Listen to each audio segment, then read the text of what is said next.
aspect of you're like, okay, you can't stay in this fucking storage unit, but how do you prove that somebody's living in there? Because I could just be like, oh, no, I just got to move stuff in and out, man. Like, it's your storage unit. Like, I would be like, oh, no, this is just a bed, man. I'm not sleeping here. This is just like a little hangout spot for when I'm, like, moving my stuff around. Yeah, catch them sleeping. It would be at night if they're, like, there at night and they're not moving stuff in and out. I feel like you can't really hide the fact that you're living in a storage unit. If your car's always parked in the lot outside of it and you're just always there, like, people would be like, dude, you're sleeping here. The dumpster diving thing, good way to make quick cash, especially if they're nice shoes. Why the fuck not? So she upgraded to a larger unit to store her inventory after discovering it had a power outlet. She brought in items like a fan and lamps and eventually decided to stop sleeping in her car and live in her locker full time. Angie was able to live in the facility for quite a while, living off her Uber and Grubhub money. Yeah, I get her being able to live in here for a while, but like, why is everything just fucking jumbled around, bro? Like, there's literally no organization. This feels like a trash storage unit. Like, there's just a microwave on the ground. There's not even a power outlet. Where are you gonna fucking run that? How do you have power? Do they get like a fucking, like just like a generator? They don't have fucking outlets at storage units. It's just a metal fucking building. Stop sleeping in her car and live in her locker full time. Angie was able to live in the facility for quite a while, living off her Uber and Grubhub money. However, why would there be an outlet at there's a single power outlet. Why would there be an outlet at a storage unit though? She was eventually evicted because she was found storing her stuff in units she didn't pay for. All right, Angie. Angie was she was rolling hot. She was like a Scorsese like protagonist in a movie, and then that's the thing that flew too close to the sun. To make things worse, she lost her Uber and Lyft license because of a DUI from 34 years ago. And what? You get fired from Uber because you had a DUI 34 years ago? I get if you had a DUI recently, you shouldn't be able to work at Uber Eats or Grubhub, but like, I feel like if you're in your 50s and you got a DUI when you were like 18, I feel like you should be able to like do delivery service. Maybe I would maybe get it if it's like Uber. If you ever have a DUI on your record, you can't Uber people. But like, why can't you deliver food? That happened to my dad. I feel like that's crazy. You're not allowed to deliver fucking somebody's KFC because you had a DUI 30 years ago? Things worse, she lost her Uber and Lyft license because of a DUI from 34 years ago and has since moved to a different, cheaper storage facility where she lives now. I want to say that's fucking bullshit. 34 years ago I had a DUI and that's an Uber gets me for that? Word? How about you fucking forgive and forget, dude? The one thing that I've been seeing, yeah, dude, actually, that's what I agree with that. Like, I don't think you should be fired for that. I was going to say the weirdest thing about like Uber with like recent economy is like, the self-employed work makes it seem like the country's more employed than it is. Because so many people do Uber Eats and like Uber and all that shit on the side. But the majority of that isn't like, you're not getting like full-time wage pay. You know, like a lot of people that are unemployed that don't do a 9-to-5 do Uber Eats to make money on the side so they could like afford, to live while they're searching for a new job. But you're like, you're not unemployed, but you kind of are employed per Atrioc. Atrioc talks about that stuff a lot. I don't know if he said specifically what I've said, but yeah, with Ubering in general, it's like, it skews the numbers. But yeah, he's not a fan of, I don't know if he's not a fan of Uber, but he's talked about how like part-time wage work is pretty bad. It's good for like stimulating economic growth for people that need side hustles, but it's like, most people that do Uber Eats are just doing it to get by or get extra money for a specific thing. So it doesn't really count. It counts as you being employed, but you're not really employed. People must have complained that they maybe smelled alcohol on her. She keeps putting stuff in my storage locker, and I think she's drunk. What if it was that? On TikTok, a couple went mega viral for showing off their elaborate home inside a storage locker. Leyland Brown and his partner run multiple social media accounts under the name Fullest Nest and have gone viral because we're getting evicted. I mean, yeah, you can't really post. Like, if you're trying to secretly live in a storage locker, you can't really post about how you live in a storage locker. Social media accounts under the name Fullest Nest and have gone viral because of a video showing off their storage unit. Hidden behind a wall of boxes was a full-blown apartment, complete with a couch, dressers, and a small kitchen. Leyland claimed he could run through the halls for exercise, use the bathroom whenever he wanted, and play loud music without disturbing anyone. This video would not only build his online following, but also get him kicked out once the property manager saw the video. Following the move out, Brown and his partner had been living in the woods inside a tent and getting continually evicted because he would living in the woods? Yo, I would go rent another storage unit. What? I feel like same day, bro, you could go a town over and rent another. If I needed like actual time, I'm not gonna go fucking live in the woods. Buddy, give up the social media thing. That or lie about your location, holy shit. Today, the couple lives permanently inside a hotel room and uses generous donations to help them stay out of storage lockers. In a hotel room? Wouldn't that be more expensive than, like, maybe a motel, but wouldn't living in a hotel room be more expensive than living in a, like, apartment? Dude, because a hotel room's like $100 a day. More. What hotel room are you staying in that's cheaper than an apartment? Yeah, like a GTA 5 motel? No, there's motels that you can rent for months. Yeah, like an extended stay motel. But that's it. Numerous instances of people living inside of these facilities, it is actually against the law to do so. Some places have input extreme measures to ensure that— Is there a lot of people living in motels in America? Yeah. If you ever drive past a motel, I would say most people that you see on the outside are living there. Not like permanently, but they've been there for a month. It's usually like an in-between spot. If they're trying to find like an actual apartment, but nothing's cheap enough, or like they can't get a duplex or Section 8 housing, they usually stay in a motel. Midwest hotels are actually really cheap. Hundreds of thousands of people in the U.S. live in motels long-term due to poverty or housing inability or instability. I don't know. Anytime I pass a motel, dude, you could see like bikes and stuff on the outside. Like people are like long-term there. It's not just like a casual stay. managers are trained to identify suspicious activity and contact the police as soon as they suspect someone is living inside a unit. Additionally, more security guards are being hired to patrol, making it increasingly difficult to stay overnight. New locations are being built to be more hostile inside, with no restrooms on the property, no electricity or temperature control, and even poor circulation to prevent air from circulating. Excessive. Someone's just like, I want to rent this unit, I'm going to stay inside. I'm storing myself. What's the big fucking deal? It's a violation. It's a code violation. Also, you're not paying enough rent to live there. Yeah, exactly. Well, do you think they're just like, well, you just give me somebody using the bathroom? Yeah, they'd let you live there if they could, under the table, get $1,000 a month from you. You have to sign a waiver being like, if you die from a heat stroke in here because I've done the AC sucks, you're in a storage unit. Okay, you can't sue me. You need to realize this is a storage unit, so they don't come to me and be like, it's too hot in here. Is it? You know what I mean? That's fair to me. Like any business, you're going to encounter weird customers, and storage centers are no exception. For some reason, the halls of metal doors and concrete flooring really get people hot and horny. Numerous cases of people getting caught having sex have been reported, and what is even more strange is that 90% of them are cheaters trying to find a hidden place to elope. I'm gonna treat— Oh my God, they're trying to cheat on their husband or wife, but they don't know where to fuck, so they just go to a storage unit and meet up with a random guy or girl. The Love Shack is a little old place where we can get together. Our staff has discovered that a couple is using a leased indoor climate-controlled unit for regular afternoon delight. Winky face. Their arrangement appears to be an old-fashioned adultery. We're in a smaller town, best facility in our region. Bro, why don't they go to like a fucking motel? They're fucking in a storage unit. Getting caught having sex have been reported. And what is even more strange is that 90% of them are cheaters trying to find a hidden place to elope. I'm gonna treat my baby right. I'm taking her to the storage unit. It's hot in here. Cause yeah, you could set up a bed. Oh yeah, that's a good idea. Easy. Jesus. God damn, dude. You need to calm your ass down. In Cleveland, Ohio, the chief of police was found cheating on his wife with another woman. Chief of police is so funny. Wes Snyder had served as police chief for a decade and was widely respected for his dedication to the city.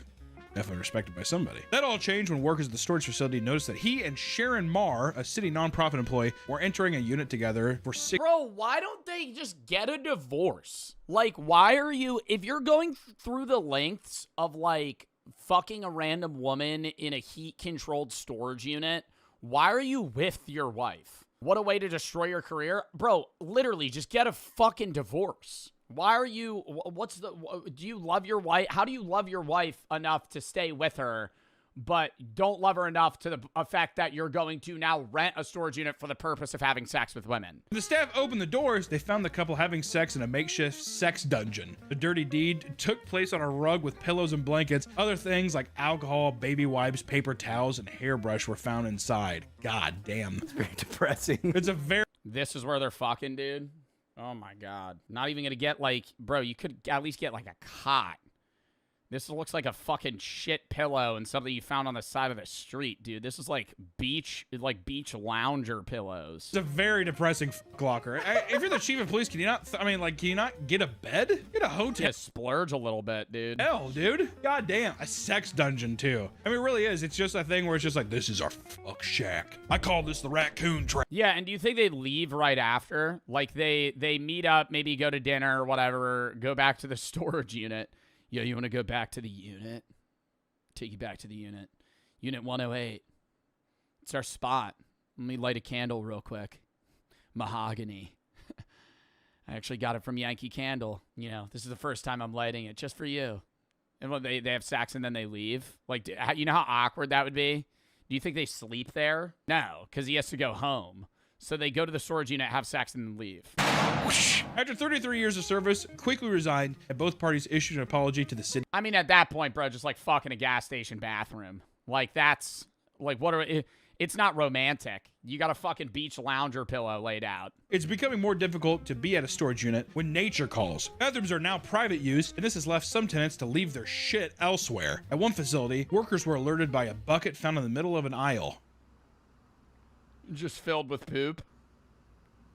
When they found it, they witnessed that it was filled to the brim with human feces. That was the picture? That wasn't the real photo.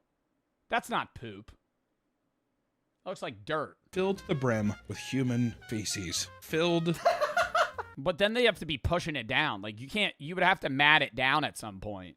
Or do you think the poop just eventually, like, finds its place? You know?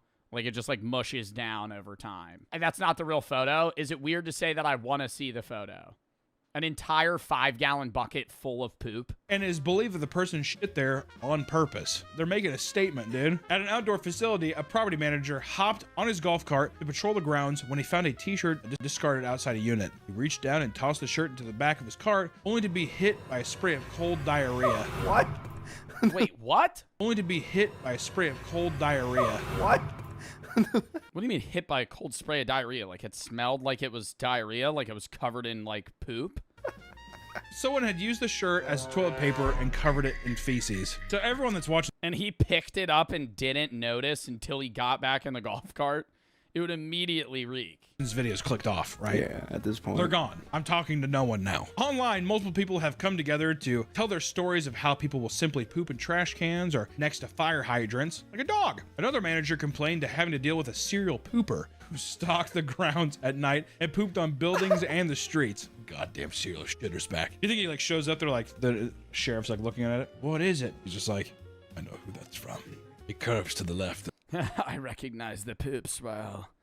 There's corn in there. It's one of his favorite foods. He always has the it's always a darker hue, a little closer to black than brown. Either he has a colon disease or some sort of disorder, or he's just a big fan of hearty, fibrous fruits like blueberries. Because tenants are regularly found passed out or injured near their units. The owner of a storage facility was alerted to a specific unit after smelling smoke in the hallway. Smoked himself out. When they opened the door, they found the owner on the ground unconscious and a jerry-rigged kitchen cooking food. Got a big old like pork chop in there. He had a full-blown smoker in his storage unit. He just gassed himself out of the storage unit. Nothing I love more than cooking a pork chop in my storage unit. The renter had set up a hibachi grill. What? He was practicing? The renter had set up a hibachi grill and covered himself in the grill with a blanket to mask the smell, but asphyxiated himself with the smoke and fumes. What a dipshit. He's doing that thing. He's like, dude, I'm doing that onion ring volcano. He's like, that's awesome. Just blacks out immediately. A similar situation occurred during what the owners referred to as a dead body walk, when one of them discovered a customer passed out drunk in the middle of the aisle. The owner was drawn to the man when he found a— Why are we renting storage units to people that are doing this? I feel like you would get the vibe that that's the type of guy to fall asleep in a storage unit just drunk. Like somebody shows up, yeah, I need a unit, man. He's like already hammered. I'd be like, no. Long extension cord that spanned nearly the entire building. When he found the drunk, he passed out with a beer in one hand and the other down his pants. In front of him sat a TV and a VCR that was playing pornography. What a king. Wait, so he was fucking jerking himself off with the Hey, bottle? bro, extension cord over, he was plugged it in, he was beating his dick off, getting drunk. He's like, ugh. How do you wake, even if no one found him, how do you wake up from that? Yeah. What am I doing? Why do I keep doing this? The VHS has popped out because it, like, you know, it stops, it rewinds, and it pops out. And he's sitting there, he's like, pushes back in, round 2. Takes his onions. Covers himself in a blanket. The police were called, and the sound of out again, just asphyxiation. sirens woke the man up, giving him just enough time to hide in one of the empty units. He had previously been given keys to all the vacant units in the facility after helping the manager move some things. What? Oh, now Why was he given keys to empty units? Because he helped them clean? She would pay him something for doing so? So she just let him have access to the fucking units? Why would you ever do that with a random guy? the facility after helping the manager move some things. What? Oh, now he's the key master too. You helped me move a box, so here's every key to every unit. The same man had been seen just a few days earlier naked and unconscious in front of a different unit, but no action was taken. Damn, dude. That's a minotaur. That's a labyrinth I would not want to walk into. Can you imagine, like, sitting there and grab your stuff? I'd be scared. I don't know. I'd run away probably. If I saw a naked, passed out guy, yeah. Well, I'd probably call 911 because, like, hey, there's a dead, naked guy. After the police left, he emerged from the hiding and confronted the owner for calling them, only to be kicked off the property for living inside the unit. I like how he had the audacity to be like, dude, really? Or you're gonna call the cops? Cool, man. I thought we were cool. He has like a giant keyring. Does this mean nothing to you? I'm never helping move your Hot Wheels again. Does this mean nothing to you? You remember when I helped you wipe down that one unit that was like full of poop? Definitely not me, by the way. Definitely not me. That I know the unit was like broken into and everything. Definitely not me. I helped you, and then you gave me the keys, and so like I get a little drunk, put a VHS tape in, and you know like drink Modelo's and maybe have a rhino pill or two. I mean, it's my unit. Is this not my property, at least for the small amount of time that I own it? I have the keys for these other units. I would say it's my humble abode. I could even maybe have squatters' rights, for all I know. Man, Hot Wheels, Matchbox cars, not doing it, dude. NASCAR, I'm not doing none of it. Not moving the cars anymore, man. Another unit, a tenant was evicted after the manager discovered bloody handprints and smears stretching from the front to the back of the unit. According to the manager, the space was packed to the ceiling, forcing the tenant to climb over her belongings to reach items in the back. In the process, she would cut her wrist and body on exposed roofing and metal walls, leaving streaks of blood behind. You're just getting fucking tetanus. Rusty wires and ceiling shit that's just falling around, dude. Oh my god. Storage unit full to the brim, no walking space. You're just climbing over stuff, just cutting yourself with like old antiques. Crawled out. That's I completely understand though. Am I gonna take everything out? Just crawl over it. Yeah, I got cut up a bit, but I'll be okay. I wonder what if she died in there? It's like a saw trap trying to get to your Furbies in the back. Back in 2008, an obese 60-year-old woman. Why are you looking at me? Back in 2008, an obese 60-year-old woman came into the front office to pay her bill when she tripped and had the front door pin her to the floor. What does that even mean? How did it pin her to the floor? I'm guessing she like tripped and the door broke and then. Staff rushed over to help her up. She was screaming and hollering in pain. Ah! The general manager was the first to reach her, freeing her leg from the door. Once free, she was dragged further into the lobby and rolled onto her back like a manatee. She tried to get up on her own, but she was so large that her gut prevented her from sitting up. Preach. Staff described her situation as rolling around on her back like a turtle and could not get up. That's a quote. They couldn't fucking like pick her up by her arms and hoist her up. She was just permanently stuck on the ground. What do they have to get, like a gurney? That's a legitimate quote. Rolling on her back like a turtle. I think they're just watching her.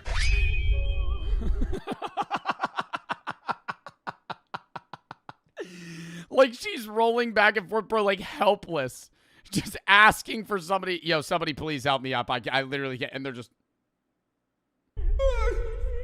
like, I mean, it'll pretty much be done by then. The idea that the world would face a cataclysmic event in 2012 didn't emerge out of nowhere. In fact, people claim that it was predicted thousands of years ago during the ancient Mayan civilization. A device called the long count calendar was used to measure time at a very long cycle that counted years in large chunks. In short, a new grain cycle was said to occur after every 13 Baktuns. Each Baktun consisted of 394.26 years. And it was just so happens that the 13th one lands on December 21st, 2012. Instead of treating it similarly to the exciting beginning of a new millennium, people convinced themselves that a terrifying world-ending event would occur at the time. So much so that they even made fucking movie about it with John Cusack. Really dumb. Not a good movie. He's in a limo and whatever. Theories are ranged from disastrous fires, flooding, aliens invasions, and planetary collisions, and mass extinction. Some kids growing up around believers of this impending disaster admitted to developing serious fear and anxiety problems in their older years to their parents' endless paranoia. It was up. If you have said, like, bro, but like the Mayans didn't even say the world was going to end. It was just their calendar reset. And then people were like, yeah, this definitely means the Mayans knew the aliens were coming and they were going to fucking kill everybody on Earth. The worst thing you can do is tell your kid, like, I'm really afraid. Because, like, as a kid, you're like, what? And they're like, you're fine. I'm afraid. Custom high-end doomsday bunker saw a 700% rise. Yeah, as a parent, you got to just lie to your kid in that sense. Like, even if you are scared, you just tell them you're not. Because if you tell your kid, like, a 5-year-old's going to look at their parents as, like, God. They're the end all to everything. So whatever they say goes. So if you tell them you're fucked, that'd be like, in their perspective, God telling you he's terrified and he has no control. You'd be like, what do you mean? You're the only one what do you mean? You're at the top. Like, that'd be mortifying. During this time, as ultra wealthy people wanted to play it safe and ensure the safety of their friends and family. Some preppers, like Tim Ralston in Arizona, would often perform doomsday dress rehearsals with the 2 children to make sure they were ready for the worst come December 21st. Another couple, Kathy and Bruce from New England, decided to stockpile bees instead of weapons. According to them, honey would become a valuable bartering tool in the coming apocalypse. I love that dude.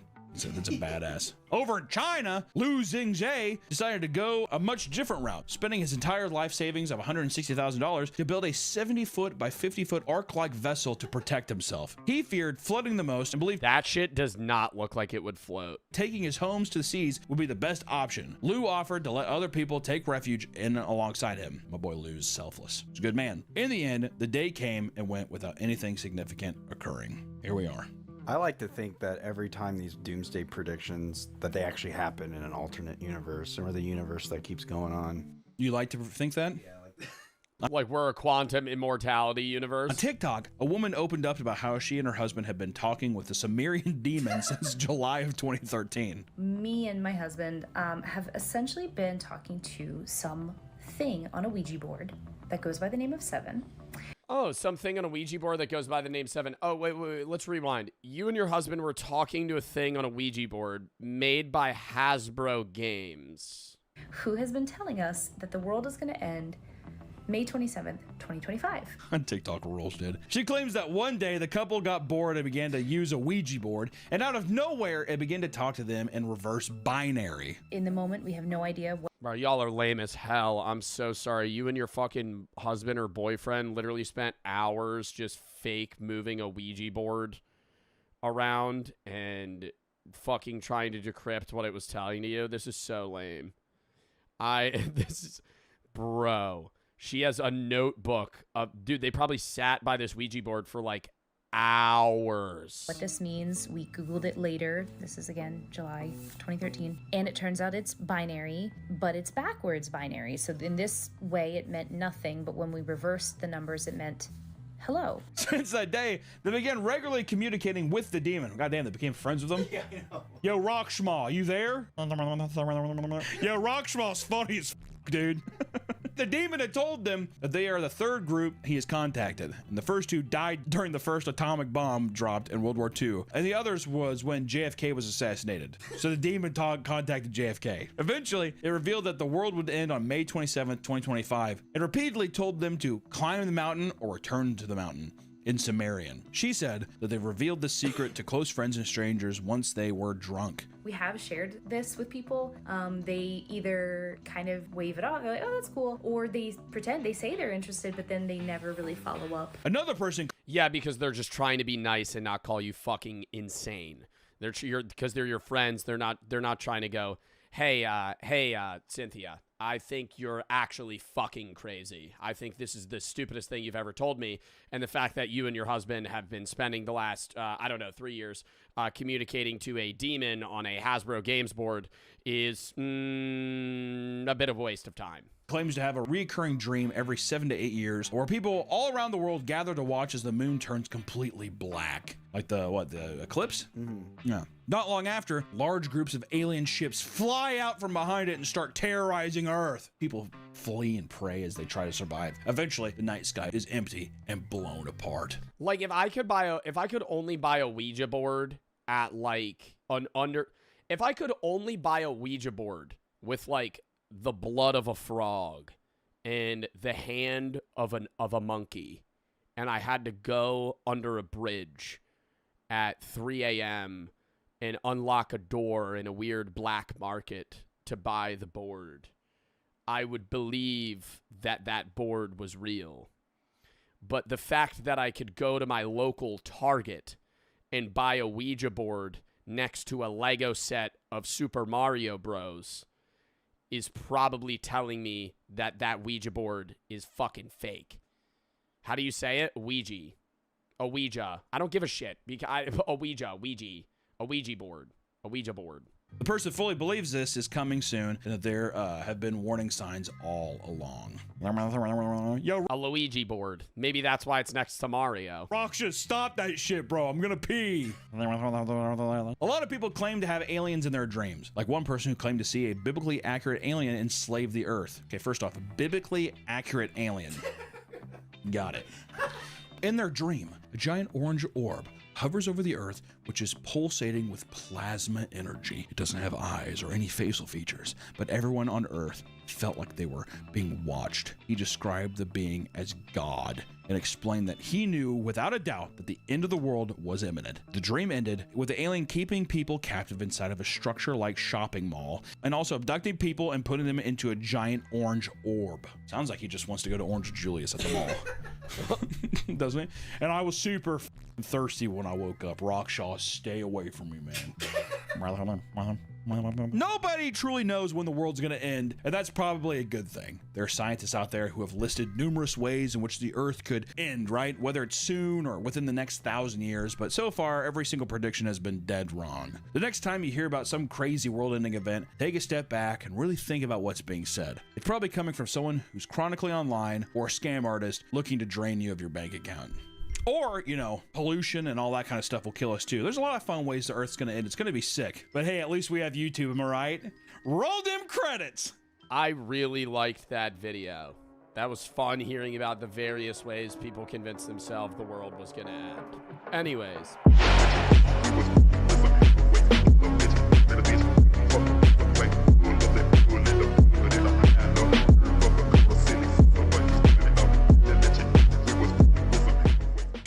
Yeah, he's in an eternal Propaganda slumber. is everywhere.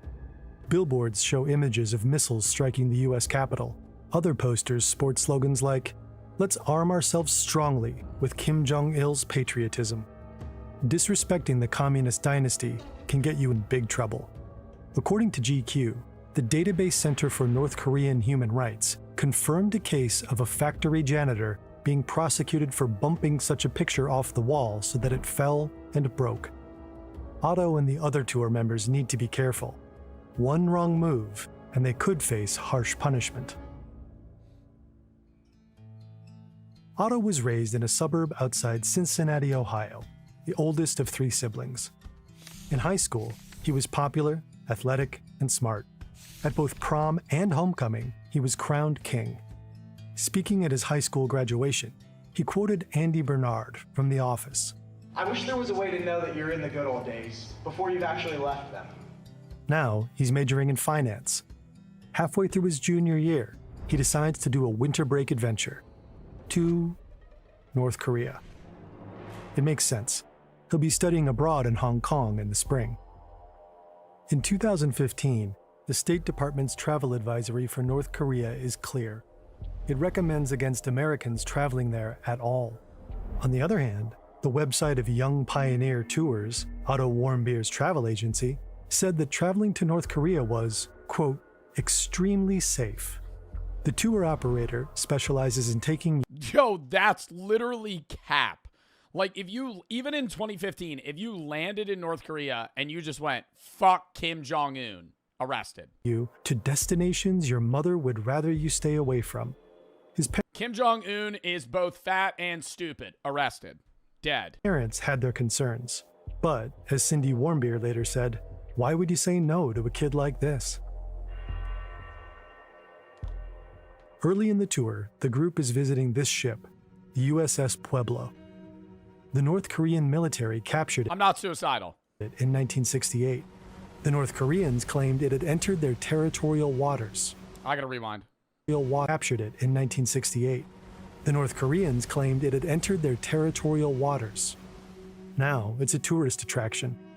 When the North Korean tour guide explains that the ship was seized from the United States, he doesn't say the Yeah, and they always go, oh, with North Korea's might.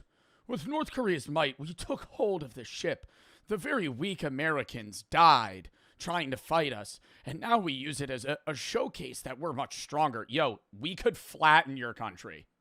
Like, I mean, it's just it's garbage just being spit out of their mouth. Like, it is literally just like fucking king. Yo, nobody dick rides harder than the people of North Korea for Kim Jong-un. And it's not even because they want to. They have to, or they die. United States. He says, the imperial enemy. Between This is not political, chat, bro. I'm not putting a political warning. 1950 and 1953, the U.S. dropped an estimated 635,000 tons of bombs on the country, plus some 32,000 tons of napalm. Major cities were obliterated. 75% of Pyongyang was destroyed. During the war, as many as 1 million civilians perished. Wow. In 1953, a ceasefire ended combat in the Korean War, but a peace agreement was never signed. Technically, the North is still at war with the South, and with its ally, the US. Most Americans are unaware of this war, so much so that the Korean War is often referred to as the Forgotten War. Not so in North Korea.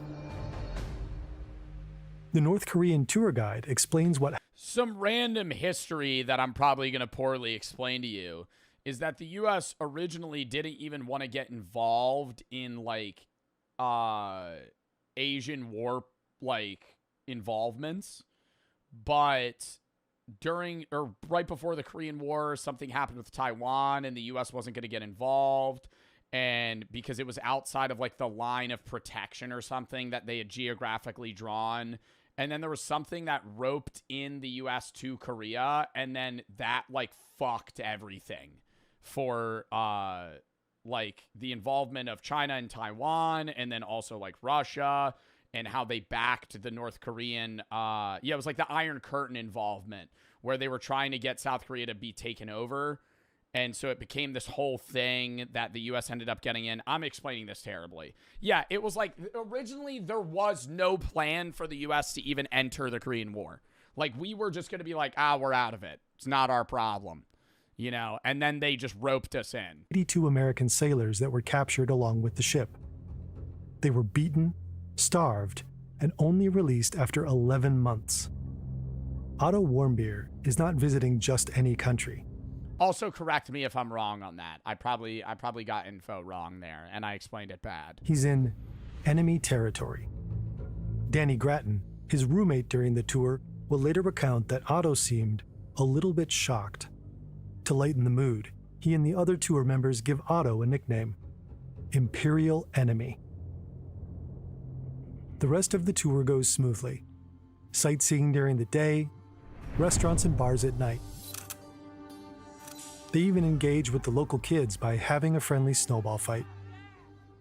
One of the reasons people You just throw an ice ball and kill one of them, and then that's a big deal, too. That'd be fucking scary, bro. travel is to understand the world a little better. Like, I feel like if I was in North Korea, I wouldn't want to do anything there. Like, I would just sit in a room and wait until it was time to leave. Brilliant does that for learning. It helps you engage with ideas in a hands-on way, so you can unlock Oh, it's an ad. to everything on the platform. Back to January 1st, after the fireworks. When the tour group returns to the Yanggokdo Hotel, they split up. Some go to the bar. Danny Grattan heads to the bowling alley. They lose track of Otto. I'd be hitting that bowling alley up, too, bro. Oh, my God. Second, they say we got a bowling alley in the hotel. Yo, I'm on the lanes nonstop. When Danny gets to his room, around 4:30 a.m., Otto is in bed, sound asleep. Then, a day and a half later, the group is ready to get on the plane. It's time to go home. As the last members of the group, Danny's and Otto's passports are checked. The officers take an unusually long time to scan their documents. Then Otto feels a sudden tap on his shoulder. There are 2 North Korean soldiers behind him. They lead him away. Danny doesn't think much of it and jokes, "Well, that's the last we'll ever see of you." Oh my God, and that actually was the last time they saw him. I wonder if he would be able, like, was there anything he could have told them that would have them let him go? Because, like, they know he took the poster. So is there anything he could have said that would have been like, even if he was like, I love this country so much, I wasn't trying to commit a crime, I just wanted to have this poster as a memento because I'm too poor to ever come back here, and this is just something that I really wanted to, like, know. Even then, it just doesn't matter. You stole it. Months later, Otto is standing trial in North Korea's Supreme Court. He's accused of I was going to start a North Korean worship cult in the United States, and this was going to be something that I wanted to spread North Korean ideologies to the United States. Like, even if you were saying some shit like that. Violating Article 60 of the DPRK Criminal Code, state subversion. The central piece of evidence is this CCTV footage. It's time-stamped. The early hours of New Year's Day, 2016. It shows a staff-only area in the Yanggakdo Hotel. A shadowy figure removes a poster from the wall and appears to set it on the ground. Oh, he was in a staff-only room? Do you think they would have noticed if he had taken something from the hotel? That's what I know this is in the hotel, but I'm saying his room. Like, that's more what I would have tried to do. Like, if I was going to take something, like something from the room. The poster looked like this, a propaganda poster, and it contained the Supreme Leader's name. Let's arm ourselves strongly with Kim Jong-il's patriotism. To remove it from the wall is a serious crime, a bid to impair the unity of North Korea's people. And that shadowy figure? According to the prosecutors, that is Otto Warmbier. The trial only lasts an hour. The Young Pioneers' North Korean tour guide testifies against Otto. A second witness takes the stand, an employee who says they noticed the poster had been taken from the wall. Otto's belongings are presented as evidence, and fingerprints are shown on a flat-screen TV. But most of the supposed evidence came from Otto's confession 2 weeks earlier. Here, he goes into the details. Oh my God, don't tell me he actually didn't take the poster and they just framed a random guy. On January 1st, 2016, New Year's Day, I committed severe crimes against both the people and the government of the DPR Korea. The task was given by the Friendship United Methodist Church. At the encouragement of the Z Society and the connivance of the United States administration. He's saying that the U.S. government and the Methodist Church implored him to take the poster. Did he take it or did he just put it down? Like, I don't understand. I can't. And they're just looking at her like, let's just wait for her to die. Eventually, the manager pulled her up off the ground, and staff were checking her over to make sure that she was all right when they noticed that she had pissed herself during the fall and soiled her pink sweatpants. Oh my God. You fell down, you got pinned, I'm gonna piss myself. All right? That's not even an act of rebellion, that's just the facts. After she was deemed okay, she paid her rent, but moved out about a month later. Because why, how embarrassing is that? Yeah, I'm gonna be fucking. Yeah, I mean, that would suck, man. It's funny that, like, you know, the situation unfolded in the way that it did, but being the person that, you know, basically falls over, the storage unit falls on your leg and you piss yourself and then you can't get up. It's like, now you're going to feel like you're being judged the entire time you're there. There are numerous bizarre and horrific renter crimes. Tenants and managers don't always see eye to eye, but that doesn't mean they can't get along. Eric Adams worked at the 1 in 5 mini storage near Portland, Oregon for 15 years and was liked by most of the tenants. After about 5 days without hearing from Eric, a friend drove to check on him. He opened his storage unit and found Eric dead on the floor. Police determined that the cause of death was blunt force trauma from items found in his own unit. Suspicion grew when none of Eric's valuables were taken, suggesting it wasn't a robbery. His death would remain a mystery for a year until So it was just a straight up murder? police gained access to the keypad records and found that one tenant was at the facility during Eric's final moments. Rob Caputa had entered the facility around the same time that Eric did, but after an hour, only one left. He was a long-term tenant at his unit since 2019, averaging about 55 items per month. But after Eric's last What do you mean 55 items a month? He had been at the business often. He showed up to the storage unit 55 times a month? What the fuck do you have at your storage unit that you're showing up over almost twice a day? You're going to the storage unit more than people go to the gym. he avoided facility for 3 weeks. See, now he would have had to keep coming back around. That makes him seem sketchy. You're going there every day. You're a fucking regular at the old storage unit. You know people by name, and then you just disappear. Not good, Rob. Suspicious activity, Robert. Rob was eventually arrested after DNA was found on Eric's body and was sentenced to 3.5 years in jail. That seems short. In court, Seems very short. it was revealed that Rob killed Eric after someone ran over his dog at the storage facility, and he blamed Eric for its death. He fucking John Wicked him. He doesn't know if it's Eric. He's just like, you have to die. You got 3.5 years for first-degree murder? He ran over my dog. Well, no, he didn't run over your dog. Your dog just got ran over. Another man in North Carolina was locked in his unit for days without food or water by his girlfriend. Women, man. That's also unsafe. I feel like storage units should kind of be like refrigerators in that, like, you should be able to get out regardless. Or aren't most car trunks like built in with hatches to where you're able to escape even if you're stuck inside? Like, that's scary that you could lock yourself in a storage unit and not be able to get out.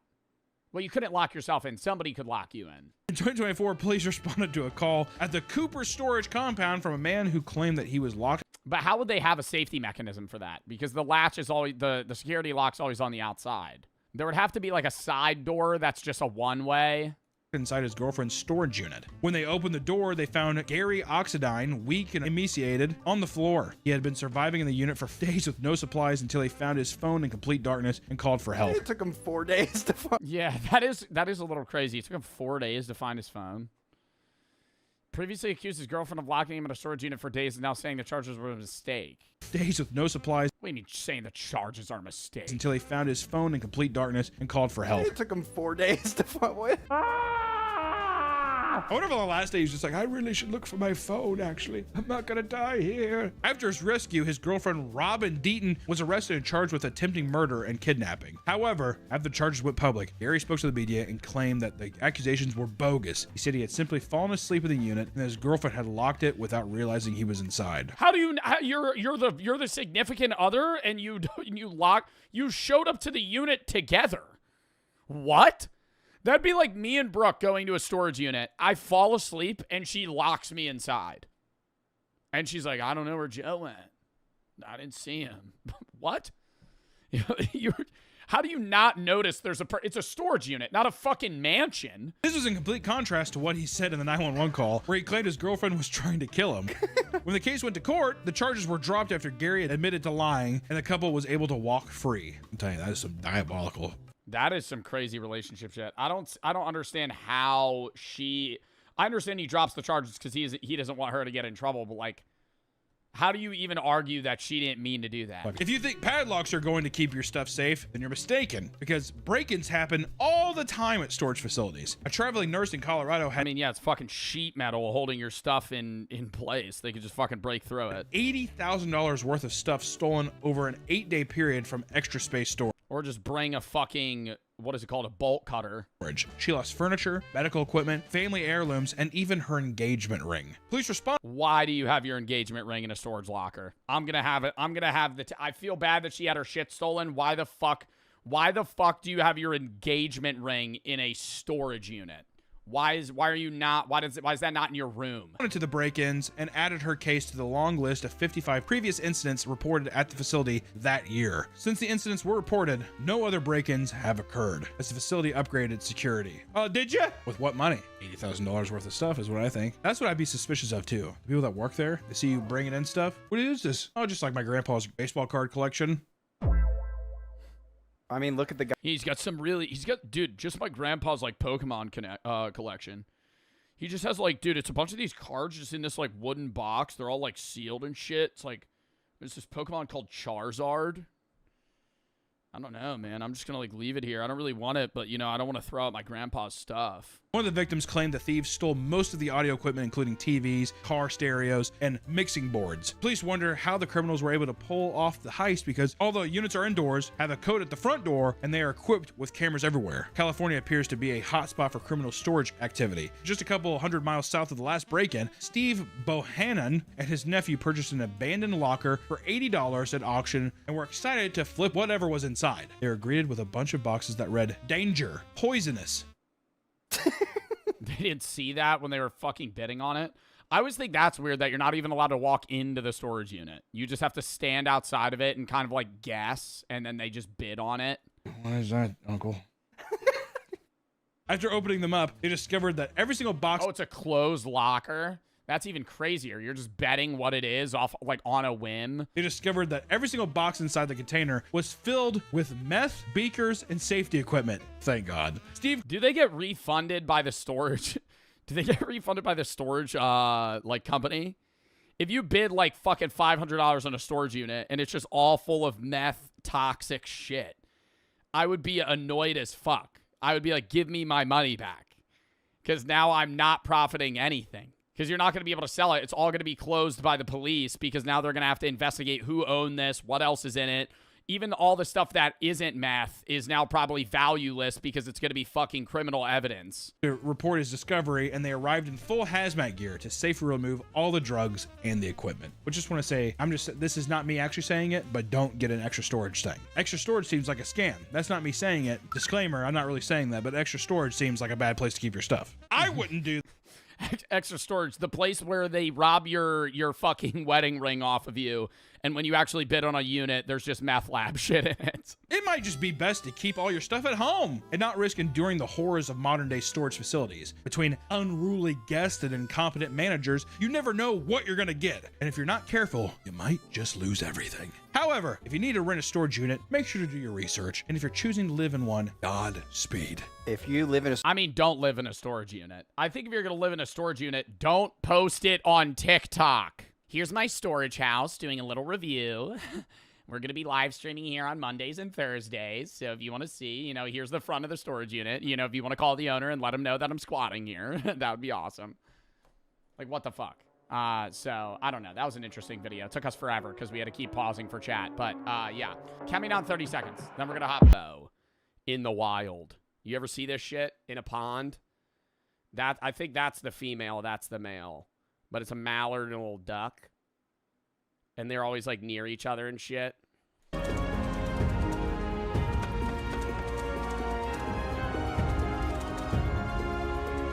But after an hour, I still can't tell if they accept him. They were so exhausted that it was time for a nap. And that's where it happened. He is now part of their family. He is one of their own. But did the quail finally learn how to walk? He definitely looks better than before, but I would have to take off the bandage to find out. Look! Oh my god! Oh my god, he walks fine now. What the fuck? What do splayed legs mean? Worked! Look at him go! Like it didn't know how to functionally stand up. But the baby ostrich also have to learn to walk.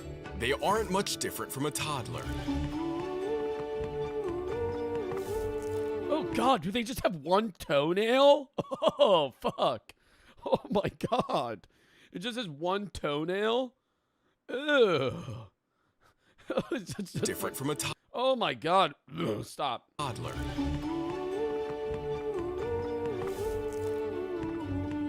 Anything more than a few steps is just too much for them. But one ostrich is just a little dumber than the rest. We decided to name him Peanut. But they will get over 300 pounds each. We can only hope they will stay this way. And by day 10, the ducks had to learn how to swim. Oh my god. They gotta learn how to swim? I feel like that'd just be like a genetic, like, wouldn't you think that ducks would just know that shit? Because they already just float. They just gotta paddle. Their feathers act as a natural life jacket. Oh my god. My babies, they grew so much. Look at them all. Oh my god. Yo, can we shave the weird tuft of hair on the back of this one's head? I'm sorry. I don't know. I just don't. It's. I don't like that. I feel like it needs to be like this one. My babies, they grew so. Yeah, give that one a haircut, bro. He's edgy. But since they are still babies, their feathers are not waterproof. Oh my god, this one's shaking. In the wild, their mother will keep them dry.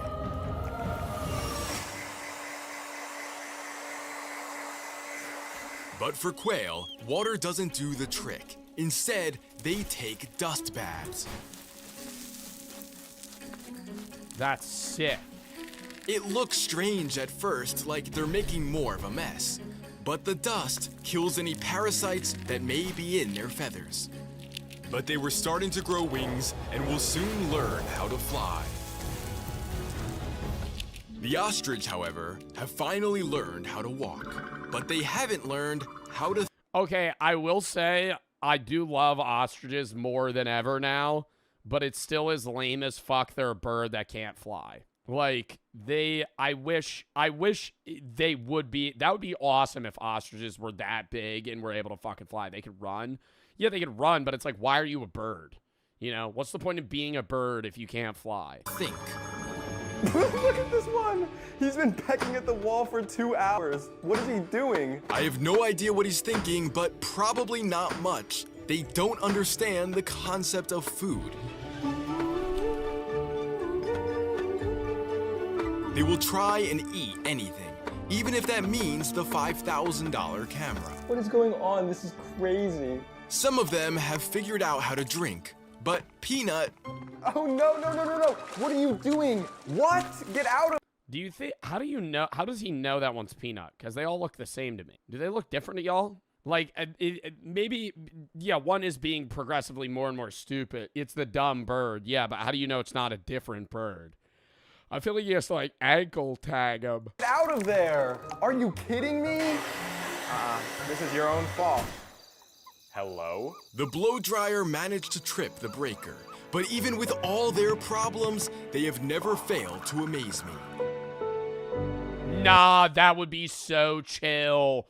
Movie night with the ostriches. Oh, stop. They're all fucking cuddled up sleeping.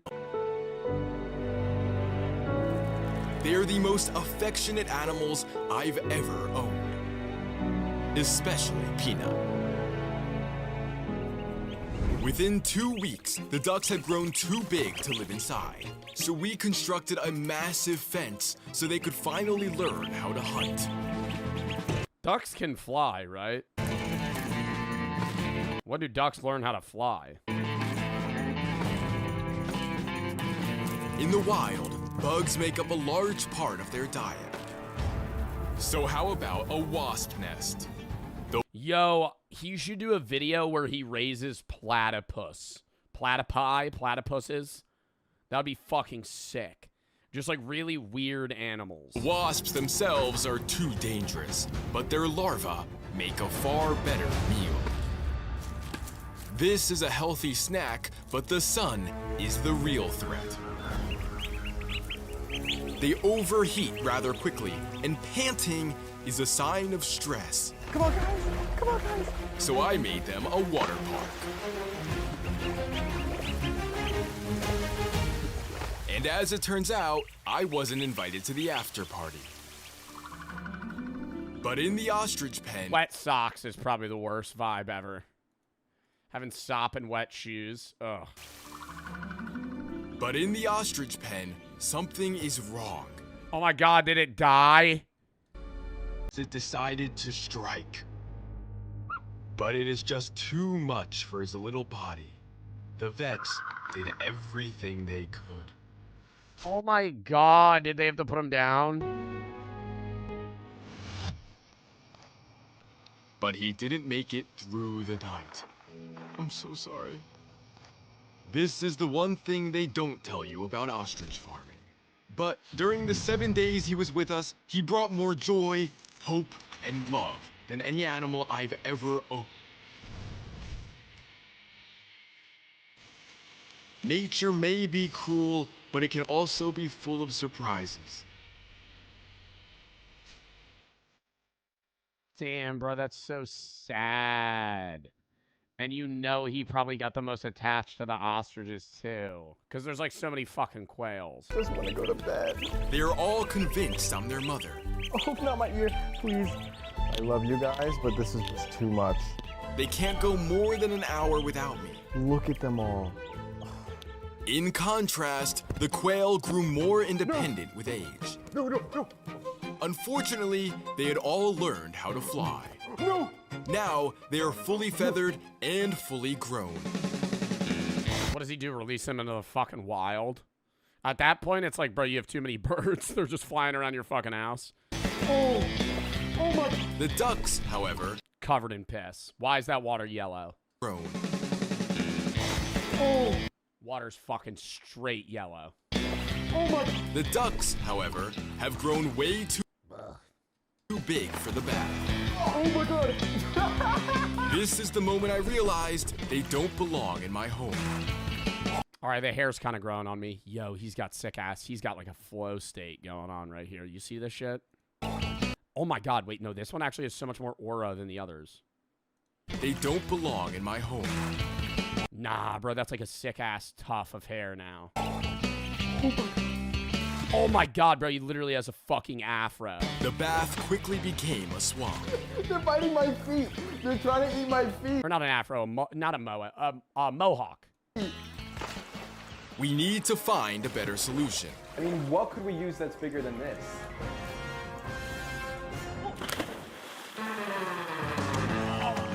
Fortunately, I had the perfect thing. So, not to brag, but this is probably the He coolest just shit in the pool. thing I've ever done. Nah, watching them swim underwater is fucking so cool.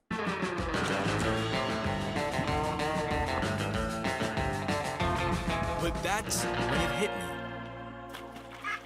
They weren't babies anymore. None of them were. They don't belong here. Freaking disaster. I can't do this anymore. Oh my god, does he have to like let them go? I barely sleep. I haven't shaved and the house smells awful. But there is a place that's willing to take them. The only catch, they're over 20 hours away. Oh my god, road tripping with fucking so many ducks in your car. Time for a road 10 hours in. trip! I'm taking them to one of the greatest animal rescues in the country, run by someone I'm proud to call my friend. Welcome to the Urban Rescue Ranch. Bro, what? I feel like I've watched him with like Forrest Galante. What's up, Ben? This place is a sanctuary to many. Oh my god, he owns kangaroos. This place is a sanctuary to many forms of life. From an actual bobcat Oh my god. to the nicest foxes you've ever seen. Oh, it's so nice I love the noises they make. to meet you. Have you ever heard a fox like cry really happily? Right? How are you feeling? You enjoying the summer weather? Amongst all my weeds? Oh my god. You know foxes are self-domesticating themselves. like in a few generations, like our generations, not Fox generations, they're basically just going to be like, not dogs or cats, but they're going to be much more friendly to people than they've ever been. And the ducks, well, they got an entire pond to themselves. Oh, welcome home, guys. Oh my God, but actually kind of having to leave them is kind of really sad because he effectively was their mom. And the ostriches will get to roam free on over 3 acres of land.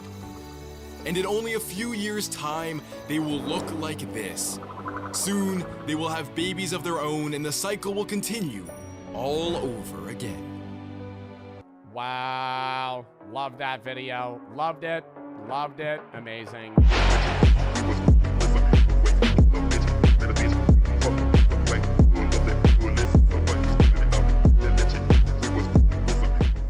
While others fled to the caves and sealed themselves deep underground, which I'm pretty sure is partially some of the inspiration for Fallout. Oh. There you go. After the comet passed and nothing happened, people were shocked to still be alive, and they moved on with the rest of their lives. I wonder what's happened with the guy who took comet pills. Well, Greg, we took those, you like look over to him, he's like having a seizure. He's on Halley's Comet right now. Yeah. Woo! In 1993, former sociology professor Hon Ming Chen had created a Taiwanese cult named God Salvation Church. It had also referred to itself as Chen Dao, or True Way, as well as God Saves the Earth Flying Saucer Foundation. I like that one the most. God Saves the Earth Flying Saucer Foundation. It was a belief system that was a mix of various religions and other Western cult-like beliefs, like the acceptance of alien intervention, right? You see a lot of that with Heaven's Gate. Kind of became a big thing in the 70s. Yeah, the Heaven's Gate shit was so fucking stupid, though. There's an alien spaceship that's passing by. You have to kill yourself to reach it. Huh? Huh? If you die, you'll go to the gate. What? No. Kind of evolved over time. He claimed that the second coming of Christ would occur in 1999, with God revealing himself from a spaceship disguised as clouds that would take his followers up to heaven. That'd be sick. He claimed that he could talk to the gods and receive their wisdom through golden balls that he could see traveling across the sky. Of course, salvation was not free. It was reported that Chen charged $60,000 to join Chen Tao and another $30,000 $60 grand to board their spaceship. He's like, you keep it under 100. They won't be suspicious. Mind games. Exactly. It's all here. He convinced 140. Bro, how do you convince people to pay money for that, though, if you're also leaving? I just don't. Like, I don't want to say. I understand it's like a cult and there's like a bit of brainwashing involved, but I'm like, dude, these people are like more than gullible. Like, you're flat out falling for somebody saying, hey, give me $100,000 and we're all going to go on a spaceship somewhere else. Why do you need the money? He dedicated members to sell all their belongings and move to California in 1995 after changing his mind about where the historic event would take place. This changed after followers witnessed the numbers 007 written in the clouds, which was interpreted as a sign that they must relocate their headquarters elsewhere. AKA, there was probably a 007 convention happening around. They're like, oh, Colorado, we gotta go. Despite the fact that this was actually just a marketing stunt to advertise the night it up. Oh my God, a fucking religious cult saw 007 in the sky and changed where they needed to all move because of a James Bond ad. Bear Trap. To advertise the 1997 James Bond movie Tomorrow Never Dies. They slowly relocated to Garland, Texas. Apparently, this is because Chin thought saying Garland really fast sounded like Godland. From what Master Chin says, Garland sounds like Godland, and apparently thousands of years ago, God was here and they were told to return here. Garland, Garland, Garland, Garland, Garland, Garland. What's that sound like? Can I do that accent, or is that a problem? I think it's All right. Chin had guaranteed on his own life that God would make his appearance in Texas, of all places. Not a bad bet. You're in good company in Texas saying that kind of shit. Where would God go first? Everyone's like, probably fucking Texas. Probably fucking Texas, all right? In total, they purchased around 30 houses on Ridgedale Avenue, soon handing out flyers to its other inhabitants on bicycles in order to thank them for tolerating their activity in the neighborhood as well as their magnanimous acceptance. Trying to win people over. It's like, more money. Garland, we kind of weird. See a ball in sky. Oh, no. Garland, what's that sound like to you? Like, what? Garland, what's it sound like? Rhetorical. Don't talk. I talk you don't talk back. They would wear all white outfits and cowboy hats. Awesome. That is so sick. Confusing the neighborhood as to why they suddenly become the headquarters of a strange cult. Some claim they were friendly and that their beliefs were simply amusing to them. AKA, they're like, look, they look funny. What do you guys happen? Be alien. You don't talk to them.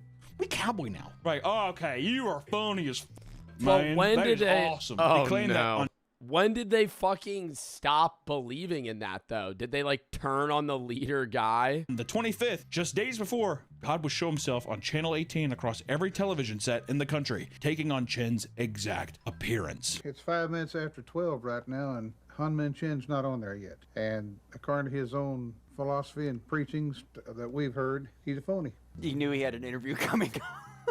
So he had an interview for why it didn't happen and he just never showed? I don't know. From there, God would then help people survive a nuclear apocalypse that would occur in 1999. It would bring people to a specific rendezvous point on the shores of Lake Michigan, where flying saucers would take them to heaven after potentially stopping briefly on planet Mars, of course. And people in the neighborhood feared that the group would end up committing a because, you know, Heaven's Gate. March 31st rolled around and still nothing happened. Chen approached a crowd of reporters and stated that he must have misinterpreted God's message. He stated that his remaining followers would once again relocate to New York. A large majority of them... Oh my God, and the group definitely is just dwindling, you know?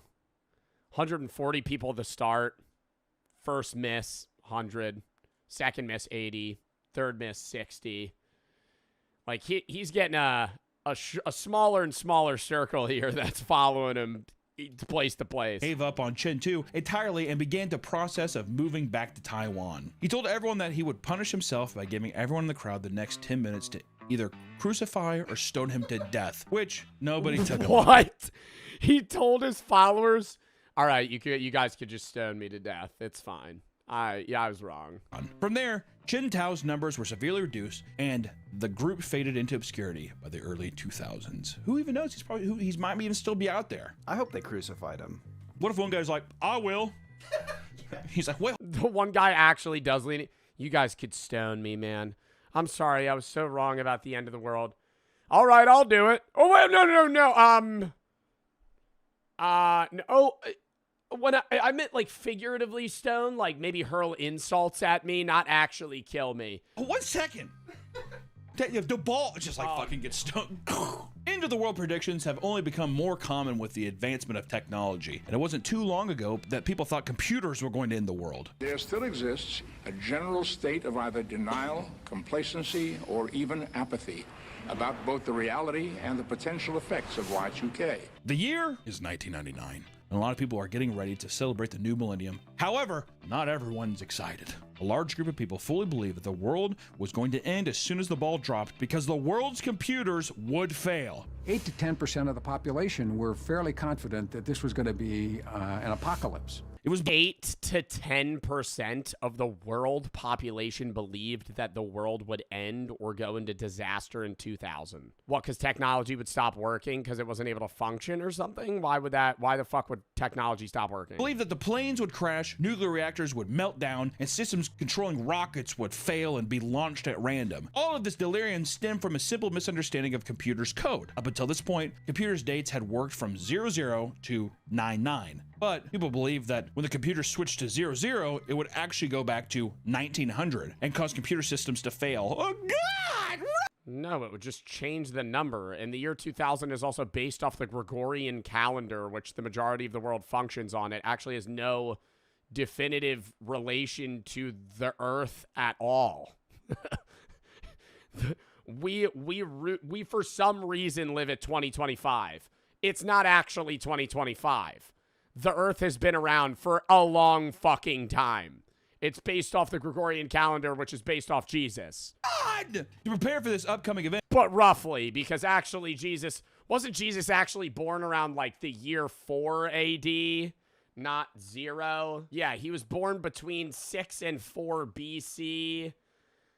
I don't know. Then people withdrew their cash, believing that electronic banking would fall apart and destroy them financially. Businesses like Best Buy and Radio Shack warned people to turn off their computers so they wouldn't be messed with the time switch. And others built bunkers and stocked up supplies. On New Year's Day, all the computers switched over and there were minor crashes. Various ATMs were temporarily down and stoplights occasionally stopped working and random databases went down. No major computer system failed and all seemed to be normal. Out of all the craziness, nobody died, though a 104-year-old woman was invited to join a preschool because the system believed she was 4. Isn't that cute? That's awesome. If you're watching this, chances are the most memorable end of the world prediction from your... That is pretty funny. You live so long that you start getting emails to join a preschool because because computers recognize you as 4 years old. Your lifetime is the 2012 phenomenon. For people that don't remember this, or if you're too young or whatever, let me just tell you, when I was a kid, the 2012 thing, people were actually afraid of 2012. They were really afraid. My grandma, who has now passed, was like, we were watching the History Channel. She used to chain smoke cigarettes. We'd be watching like the History Channel. Of course, the History Channel had nothing to do with history. It was like aliens and shit. And she's chain smoking cigarettes, and then we were watching this 2012 thing, and she was getting me like horrified. And I was like watching it. I'm like, oh my god. Oh, like full on telling her, or full on telling him, you know, this is actually gonna happen. It's 2010. You only got 2 more years left, Hunter.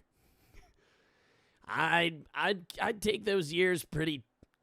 I'd cherish them if I were you. Me, I've lived a long life. You're gonna die young. Sorry. This is real? I'm like, this is like how many? This is like 10 years from now, you know, whatever. And she was like, when that year comes around, we should all stay together and we should just get together and make sure that we're with family. And I was like, what a haunting thing to say. It's like so cryptic, but everything's there. Like, you were gonna die and we should be together. It fucked me up, dude. Was it the Nostradamus? No, it was like, it's been so long, I can't remember. But all I know is just like the Mayan calendar's ending. Which also, even as a kid though, she's like, what the do they know? And she was like, well, the Mayans. I'm like, who cares about the Mayans? The fuck, maybe they ran out of stone. You know what I mean? I mean, how far are different in that Europeans get drunk in a field when they're like 12. Like, the shit I've heard from some of my chatters that live in like the UK, it's like they do crazy shit in Europe, but they do crazy shit in Europe and it's like thinned over a 10-year period. Whereas like in the US, a lot of guys do nothing until like right before college, like senior year. Then they start drinking and then they just go fucking crazy. Hazing event, right? We're going to do a report because we responded to a fire alarm, which we were trying to get people to evacuate because of the fire alarm. But from my understanding, you guys refused to evacuate from a fire alarm after an officer is ordering everybody to vacate the premise. And then on top of that, we find this hazing event. We want to speak to somebody. Nobody knows anything. Nobody knows anyone. Nobody knows what's going on. This is going in a report. The University of Iowa is going to see this. Okay. And with the stuff going around across the country, students dying from hazing. That was the guy I was talking about. Events. I'm not saying it's to that level. I'm not saying any, but the university has a very, very strict policy on hazing. Wasn't this kid permanently disabled? I think this is the most recent one out of all of them they've showed. If I can't talk to people, no, it wasn't. And if people aren't going to cooperate with me, that's their right. They don't have to speak to me. However, that means only my observations are going to go into this report. And I'm telling you right now, it's going to look worse than if people can kind of explain to us what's going on, right? Because then I can at least put your guys' side of the story in it as well. So I guess I want to know what we got going on. Like, you're saying it's a ritual prior to initiation? Yes. Okay. I guess I'm asking for some cooperation and some coordination with your people here. I will say, you know, it's to his credit, he's acting a lot. I get why this guy's the president off of the surface level conversation he's having with the police. Like, he's being a lot more professional than the guy that was hitting his vape and going, I think this ID's fake. So just tell your people, like, hey, if that's what people need to do, just politely tell us that, right? So I guess I'm looking for you to kind of be a leader here and help us out a little bit and start trying to keep everybody in line. Okay? I apologize. Okay, let's go back inside. I just want to, if we can get that guy out of there, I just want to coordinate some way to make sure that there's no injuries, there's nothing. Where did Which guy? president? Yeah. It's Okay. I just texted him. I said, shit. I told him you gotta leave. It's your guys' house. Okay. However, if the supervisor of the house, president, says he is not welcome here, then I'm going to escort him off proproperty. Okay. I think if he refuses that, then he's going to be arrested. We'll walk him out. Yep. Okay. Who? The guy with the Iowa shirt? I would take care of that because the longer he stays here, I mean, he's getting close to being arrested. Oh, the guy that was hitting his vape. The next day, police pay a visit to Joseph's apartment after he was very uncooperative the day before. After 10 minutes of talking, he again proved to be uncooperative and difficult to deal with. So you interjecting yourself into that conversation, what good does that? They don't need to talk to the cops. I don't even. Why are you deciding who they need to talk to, though? I'm just saying, they're my buddies. They're my friends. Right. The police are doing an investigation. About what? They're trying to figure out what's going on in that room. What was going on in the room? What have you heard? So they're doing an investigation. Yep. You don't dictate. I don't know, man. Like, why? Like, it's just making it worse to just because they already saw what. Like, just explain it, right? Just be like, hey, they had to stand in a room and you would cover them with like ketchup and mayo and shit. Because that might have been what it was. The one kid looked like he had mustard on his tie. They might just be dousing him with water and shit. And that might not. I don't know the legality on that, right? I don't think it was cum, McChunky. I think that would be. I think that'd be crazy. Take the investigation, right? Yeah, that's for the police. That's for us to investigate, right? Yeah, I get right. You understand that? Yeah. So why are you dictating who the police can talk to and can't talk to? I'm just telling my buddies not to talk to them. That's it. Okay. So you're interfering with the police officers? Not at all. job. Not at all. He never said, "Oh, if you don't get away, you're getting arrested." He never said that once. He did tell you to step away. He told That's you to not walk different. away. And then he said it again. I said, I walked away. No, you didn't. Okay. So he asked you I to would walk away. like to end this conversation right now, please. Okay. I would like to have a word here. Okay. And if there's anything actually happening, you can call me again. But it's been a pleasure. Thanks, fellas. So I didn't catch your name. So this is Lieutenant Travis Tyrell. Travis. 122. I'll take you. What'd you say your name was? Joseph. All right, Joseph.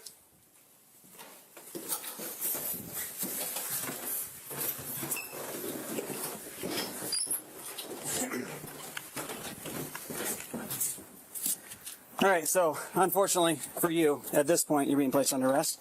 You can put your hands behind your back.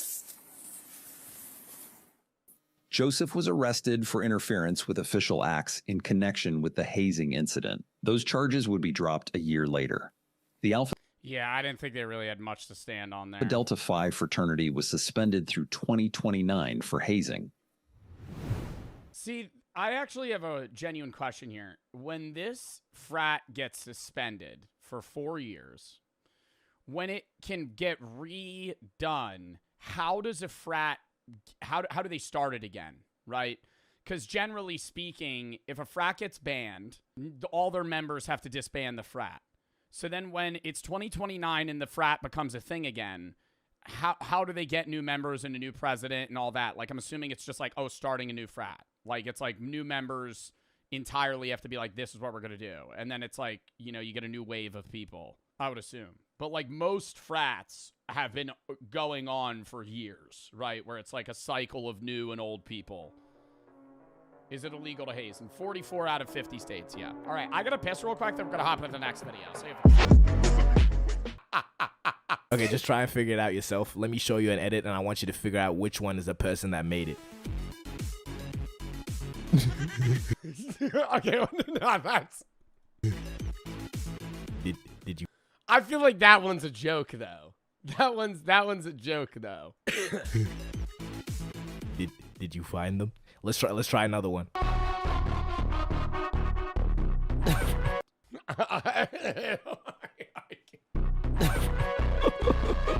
People in the comments are just flaming this nigga too. This guy just replied with this image. Fitting. I don't know where this nigga thought he was going with this. That's not a sneak in, that's trespassing. Twin, being nice does not cost anything. Okay, but on TikTok, you also find the higher ranking BP people having mug-offs. Bro, like, what the fuck? This is an actual thing? A mog off? And they're getting donations to see who looks better? This guy's making like a weird rock smolder right now. This guy, I feel like this guy got the mog off probably. I'd vote him winning. But can we address the elephant in the room though? This BP business is kind of zesty. Really look at the facts here, alright? We have men editing other men. Yeah, it's like full focusing on other guys' attributes and being like obsessive over how they look. Because they think they look good. And I've looked at how these people act and speak too.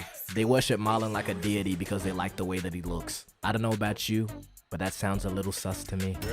You know, if they're taking back shots or not, that's not really my concern. I just had to... I really do feel like Marlon has a very big BP community. Like, not even like he's trying to have it. It's just like, I bet Marlon has a lot of people that just like him because they find him attractive, but it's also like a lot of people that like want to look like Marlon. I saw gay, so I said gay. But these BP people like to throw around the term female gaze. The whole goal of BP, I guess, is to capture the female gaze. And they actually do have a calculated way that they measure attractiveness. It's not just, oh, I think this guy looks better. And this is known as PSL. And bro, I don't know, man. I really feel like it's personality, bro. I have seen so many guys pull girls way out of their league at bars because they're just really good at talking. And I'm not even saying flirting, just holding a conversation. Like the amount of my friend, like I would say Brooke's out of my league, right? I would say that she's much more attractive than me. I don't think when we started dating, I don't think I was like some savant at talking, right? But like I think I got lucky, right? But I do have a lot of friends that I think are very interesting people. And I wouldn't say they're ugly, but they outwardly say their girlfriends are like 4 tiers higher than them attractiveness wise. And it's like, it's not because they went on the BP route and they pulled her. It's like, no, they went up, had a conversation, found common interests, right? Liked each other. And it's like, then that's how they find you attractive. Like, alongside PSL, they also use the term appeal. Appeal is more just people finding you attractive regardless of your PSL. Now with PSL, this is where we get shit like this. This is what you would call a PSL god. Oh my gosh. But a PSL god wouldn't necessarily have appeal. Because again, look at this shit. So I guess PSL is purely for the male gaze then. My zesty theory. Is that a real photo? That's not a real photo. Chat, that's a real image? No. That is. That jaw structure is unreal, though. But that's what I'm saying, like, I'm not judging this guy by any means either. I feel like why is, like, I think it's just, like, the more, like, you look like a stone sculpture, the more attractive you are on a PSL scale. This is where we get shit like this. This is what you would call a PSL god. But a PSL god wouldn't necessarily have appeal. Because again, look at this shit. So I guess PSL is purely for the male gaze then. My zesty theory is being proven again. And I find this is no better time than any to really dive into the BP terminology. First word, you probably already know, it's Chad. These are people that the BP community can collectively agree, you know, look good. So mainly like these 3 models. And then we have Chad Light. What am I talking about, cunt? But anyways, this is just a little lower. You wouldn't really be considered a Chad, but I don't know if you have to apply for Chad status. Is that something that they do? No, I always thought that you can't move up. Like far, right? In the BP community, well, you could like make yourself more attractive and move up, but like if you're sub 5, you're never going to be a Chad in the BP community. But if you're like a Chad Light, if you got like a different haircut, maybe like they'll fucking up you. I don't know. I don't know. But if you're an unidentified attractive person, you're what's known as an unknown slayer. Like this random ass kid in the back of this video, he went viral on TikTok for a little bit. People calling him unknown slayer. Another example is this one guy. I just wanted to point it out because of this comment. Nigga said bro is real life Marlon. Bro, what the fuck is you even real life Marlon? Like Marlon's an anime character that doesn't exist. Talking about, bro? Like, what the fuck does that mean, bro? I'm telling you, they worship this nigga Marlon like a deity. They don't even consider him real. And if you're the very pinnacle of male attractiveness, you're what's known as a true Adam. And this one guy they call a true Aladdin because he's Middle Eastern. There's not really a pattern there because that's the only example I could find. So maybe there's a different true so-and-so depending on... Who's like a true Adam, though? the race. I don't know. And then we have the term high tier normie, or HTN for short, which means you're a really good looking person for somebody that's not an actor or model, just missing out on Chad Light status. There's also mid tier normie, which is somebody who out of 10 is like a 6 to a 7. I know what I just said. Just be cool. I think people normally rate me like mid-low tier normie. Please. Then there's a low tier normie, which is pretty much just an average looking person. And then, you know, sub 5, which you know what that means. That's pretty much all the dumbass terminology these niggas use. But we also have the president of Black Pill, Clav. You know, interesting guy. People call him the insecure final boss. Marlon Boggs. Didn't he say, oh my God, wait. I know this clip. Marlon Boggs, all of you? Yeah, but he's black. Yeah, what a fucking comeback. What a fucking comeback. Isn't Marlon also not black? Like, it's just, Marlon Moggs, all of you. Yeah, but he's black, so. No, he's not. Reasonable take. But overall, the whole belief with Black Pill is lookism, which means if you're chopped, people are just gonna treat you well. Like, what that means. Like, what an outwardly racist thing to say. Like, it's just like, yeah, but you know. Obviously, people do treat you different depending on how you look. You see how they did Dream? Bro, people who had never heard of him were just flaming him after the face reveal. What do you think the BP community rates Dream? Just because he looked a little bit like Rumpelstiltskin. It's really just the angle he recorded it. He's not even chopped for real. See? But you know, sub 5? The idea of people... I feel like they do like low tier normally sub 5. I don't know. It's just like anybody... Dude, when you go on like BP TikTok, you realize anybody you like... dude, like Brad Pitt, for example. They probably rate him pretty high. I would say Brad Pitt is a 10. I would say Brad Pitt in Fight Club is a 10. Like, he is like a very attractive guy. But I feel like I could say that. I don't know what they rate him, but I wouldn't be surprised if like I would say, hey, this guy looks like a 10, 4. And here's why. And then they'll give you a 4-paragraph statement on like every small thing that's wrong with their face and why they should be rated lower. Treating you differently just because of how you look. Black pillars just do too much with it. Would Charlie Kirk have gotten assassinated if he were Chad? Well, probably not. What? What? What? Would Charlie Kirk have gotten assassinated if he was a Chad? Probably not. Is this a fucking meme video? Clav is trying to say that if Charlie Kirk was more attractive, he wouldn't have gotten fucking killed. Would Charlie Kirk have gotten assassinated if he were Chad? Well, probably not, and here's why. Good-looking people experience something called the halo effect, so it's quite possible that if Charlie were to be better looking, someone wouldn't have hated him enough to assassinate him. The whole mess. What? What? What? What the fuck? What are you talking about, bro? What do you mean? If he was more attractive, he wouldn't have died. I mean, I could understand like you're saying the halo effect of like people like more attractive people, not in the argument of assassinations. I feel like the immediate counterpoint to that is like, it wasn't John F. Kennedy considerably one of the most attractive presidents ever, shot in the head, broad daylight. You just lost to me now. I don't even know what's going on. The belief in this. What? Oh, well, he was a Chad White. He wasn't a Chad. This idea is objectively wrong and also lame. Please find a place of employment. Where are you finding this time to edit over people that you have chopped? See, self-improvement and I guess looks maxing by extension is not necessarily a bad thing. And honestly, I believe having deep pockets is more powerful than looking good. Let's take this guy Cuffham, for example. See, I'm not gonna say he's chopped. Let's just let the results speak. The first algorithm we'll look at is designed to judge the beauty or attractiveness of your face. Point two. No fucking way. We'll give you a score between 0 and 10. But he has motion and he's pretty financially abundant and he has managed to acquire females. Money and status really has a larger influence on how you look. Am I about to make my own pill? I'm gonna call that shit purple pill, or PP for short. But deep it though, Elon Musk could really bag more than a broke ass nigga that looks like this. And Elon really built like a Tesla for real. But it doesn't really matter because that 0.7 in his net worth could retire several generations, alright? Yet black pillars still believe looks are everything. Damn, I didn't even think about that, bro. The 0.7. The 0.7, $700 million. Generations, alright? Yet black pillars still believe looks are everything, you slow ass niggas. So you know, instead of smashing your skull, how about you get some motion? Looks maxes, black pillars, they're a community and they like to share their knowledge. And the best place to see this in action is Reddit/looksmaxing advice. Whatever you do, if you want actual advice, do not look on here. Let's take a look, shall we? 15, male, is it over for me? Nigga in the comments said, you could just be famous. All right. Bro must have taken PP. That stands for purple pill, by the way. Okay, next. What can I do? Please be honest. Okay, so niggas are trolling. Okay, so the 1 in a billion chance that, okay, the 1 in 0 chance that this is real. It's time to let it go, Unc. Let me try to find some actual serious ones then. All right, this guy, 28, chronically single, and I know my forehead is huge. Okay, sounds reasonable. His forehead cannot be that bad. Interesting. The comments have some helpful suggestions. Shaved head might be the move. Maybe balance it out with a light goatee. You evil ass nigga, okay? You know what you're doing, bro. Gain about 30 pounds and you grow into that head.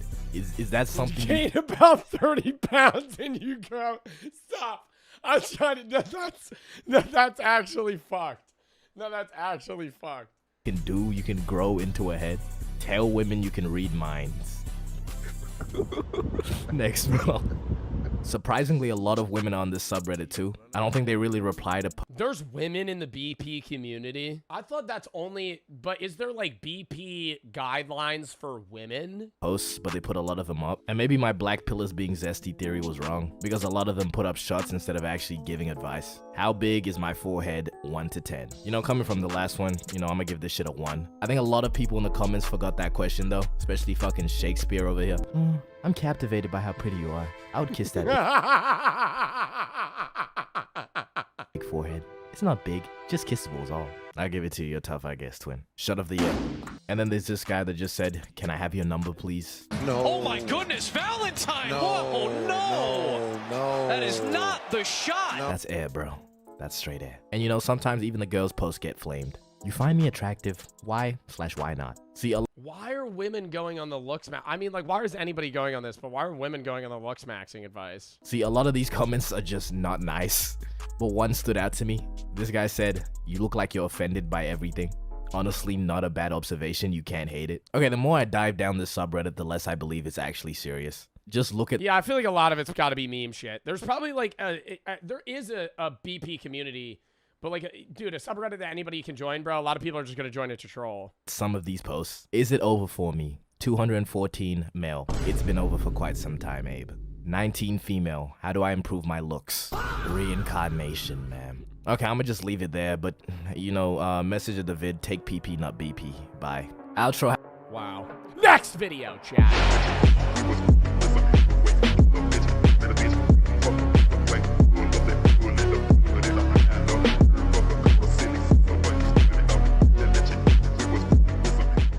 455-gallon drums of syrup.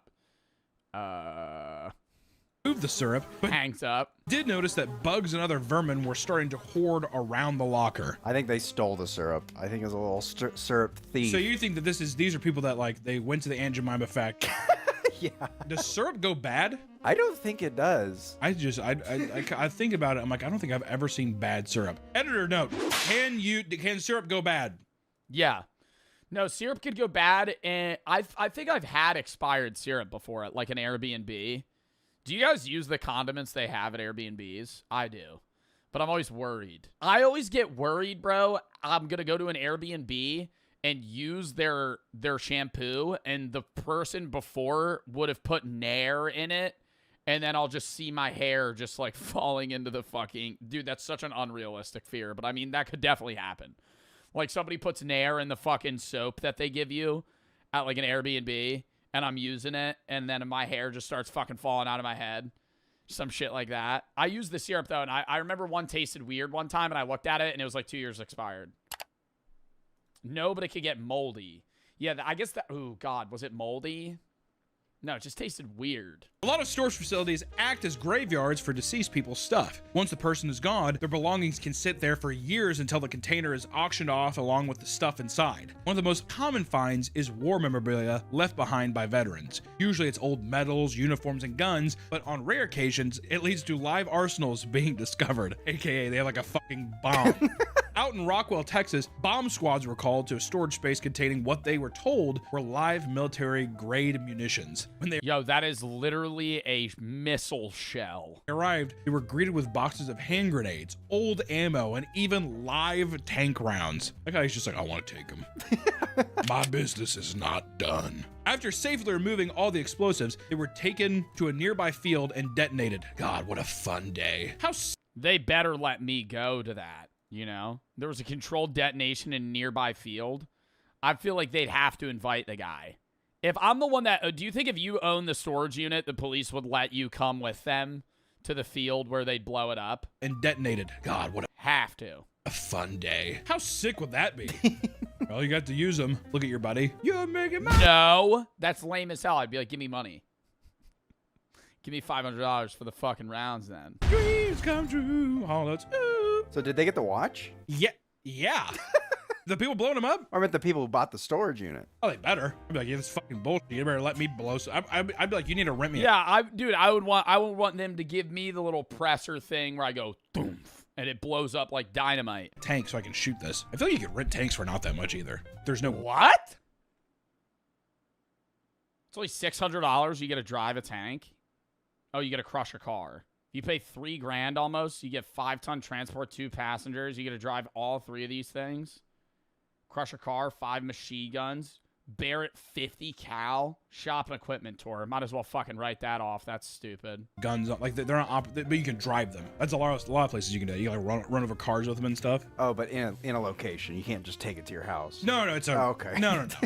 No, the treads would tear up the road. The city would be very mad. It is unclear who the previous owner was and how they acquired such a dangerous collection. Investigators discovered the bombs while investigating the owner for a massive Ponzi scheme. While searching his locker in hopes of finding more evidence, investigators instead uncovered explosives. In total, police removed 60 PVC pipe bombs and over 400 cardboard explosives. Motherfucker's a Home Depot terrorist. The owner, S. von Merchenthaler, was arrested and sentenced to 11 years in prison for illegal possession of explosive and weapons. That guy was starting a revolution. That guy was getting ready. I'm like, some bank just got spared because that motherfucker was going in. If you go digging through people's stuff, you were bound to find creepy items that they didn't want you to see in the light of day. In Florida, a former medical examiner's dirty secrets were aired out when he defaulted on his storage payments. Dr. Michael Birkland, a medical examiner based out of Pensacola from 1997 to 2003, was fired for not creating proper autopsy reports. Uh-oh. Yeah, this sounds so good. So he was stealing body parts or something? Oh my God. He was a guy that did autopsies, was taking like fingers and genitals and shit from people, storing them in a fucking locker. My asshole immediately did. Following his departure, the guy had no butthole when I found him. Continued performing autopsies until 2007, when he stopped altogether. And in 2012, Michael's storage locker was auctioned off for $900 as he could no longer afford it. When the new owner started digging through the stuff, he found a stack of boxes in the back. $900? Who the fuck would pay $900 for a random storage unit? Corner and was disgusted by what he found. Inside were organs belonging to over 100 different people. Were they like in a jar or something? Organs from 100 different people he just had in boxes? Was he like eating them? Were they rotting? Like, why was he taking organs from people? Brains, lungs, livers, and hearts were all found in formaldehyde. That would be a smell alone. When you open that store, you would have to smell it. Formaldehyde is strong. But it should be sealed, right? Yeah, but I would still think of, 100? I would assume that you'd be like, it smells weird. There would be boxes. It's not one small card, but you would have a whole corner of boxes full of just random organs and jars. Which maybe all storage units have like a funk, but formaldehyde, I feel like you can smell that shit. Why? What makes, like, I understand he does, like, autopsy shit. He might be, like, just into that for some reason. But what makes you want to just take, like, the brain of a random person? I feel like it would emanate a little bit of scent. Like a collection? Even worse, the organs were stored in... Oh, my God. They were in, like, food Tupperware bins? Basic Tupperware and double gulp cups from local gas stations. That definitely has a smell. That like he took the fucking lungs of somebody and just dumped out a fucking big Diet Coke, just put it right in the fucking cup. I thought they were in jars. That wouldn't even seal it. Oh my God. No. How do you even obtain formaldehyde? I mean, dude, he was an autopsy doctor. Like, he probably just had access to that. Not even glass jars, plastic Tupperware, and big gulp cups, dude. Fucking big gulp cups. Police quickly tracked down Dr. Birkeland, and all the organs were removed. He was charged with keeping a public nuisance, improper storage of hazardous waste, and driving with a suspended license. Just threw that on top. Yeah, like, what's the charge there? Is it, like, stealing from a body? Because he's not killing people. No, it's not like Dexter. He's not killing people. They're dead.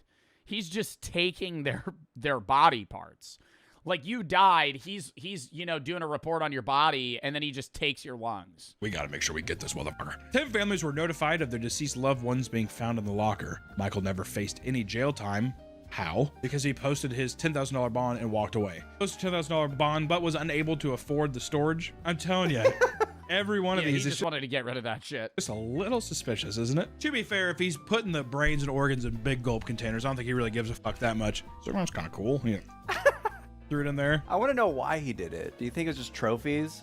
Probably. If you're... It was probably like weird oddities of things from people that died that he wanted, and then it became like kind of like a habit. You know, maybe a superstition. Like, when he's on the job, he has to take, like, a fucking trophy or something bad will happen. Doing the autopsy stuff, you have to have a fascination with the human body in some way where you're... Maybe they're probably like prize organs. That's the most beautiful liver I've ever seen. How do you take the brain out of a person without them noticing? That's what I don't understand. If you're an autopsy doctor, how the fuck are you drilling into somebody's skull, taking their brain out, putting it back without anybody noticing? Like, because wouldn't the person at the morgue be like, yo, this guy's head is fucked up? I thought he was going to do something much more diabolical. I thought he was fucking dead bodies. I didn't think he was fucking dead bodies. I feel like it might have been like an organ harvesting business, you know? Guy's dead. You kind of just, you know, take the lungs out. Give them to a black market dealer. But Dr. Birkeland wasn't the only one misusing a storage unit. While his story may have been the most grotesque, others have turned the spaces into makeshift homes. The price of rent has become nearly unaffordable across the United States, causing people to look for cheaper places to live. Besides, is it illegal to stay in a storage unit? It's probably not allowed to sleep in it. Being outright homeless, many have chosen to move into storage units. Certain storage facilities offer climate. That actually looks sick. I would sleep there. Got a whole ass living room, bed. Got a bit of a kitchen going on. Facilities offer climate-controlled units, plug-ins, and public bathrooms, covering all the basic essentials one would need in basically an apartment. With the average size of a container being 10 feet by 10 feet, that is more than enough room to fit a single bed and a small kitchen. Plus, storage facilities cover the cost of the utilities, so really saving some money. Granted, you're in a rat cage, but still, out of the rain. So long as you can afford the cheap monthly payment, you can live well within your means. Yeah, oh, you got to keep quiet during business hours? What, because you're just... What would they do, though? Just kick you out? Well, within your means. And one woman chose to move into a storage locker after her rent was raised from $850 to $1,300 because the building had to be rebuilt after a tornado leveled it. Which I want to say, that's unfair. That's a huge jump, too. My God. $800 to $1,300? Holy fuck. That was just an excuse to raise rent. Yeah, exactly. Well, we had to do a new one. I have to do it. It's like, fuck you, dude. Yeah, right. In 2021, Mayfield, Kentucky was hit by a massive tornado that left most of the town in ruin. Angie paid her rent by driving for Uber Eats, Grubhub, and Lyft, and was barely making her rent. But after the tornado destroyed her building, it was sold to new owners who raised the rent to $1,300 a month to help pay for the renovations. Tired of living in a one-bedroom apartment with a collapsed roof, she decided enough was enough and packed up all of her things and lived in her car. Since her car was crammed with stuff, she couldn't do ride sharing anymore, so she decided to rent a storage unit. At the time, she also began dumpster diving for Nike. I don't know. I get the liability. The most dangerous storage unit finds. Welcome back to the Papa Meat channel. How you doing? How you doing? Coming and sitting down because today we're looking into the odd and disgusting world of storage units. Is stuff starting to pile up in your house? Are you running out of room? Are friends and family starting to make weird comments about your life choices? Fear not, friend. Just throw it all in the storage unit. That's why you knew, bro. Storage hunters. You remember those shows? Storage Wars, American Pickers. All of those were like fake ass shows. I'm so sure of it.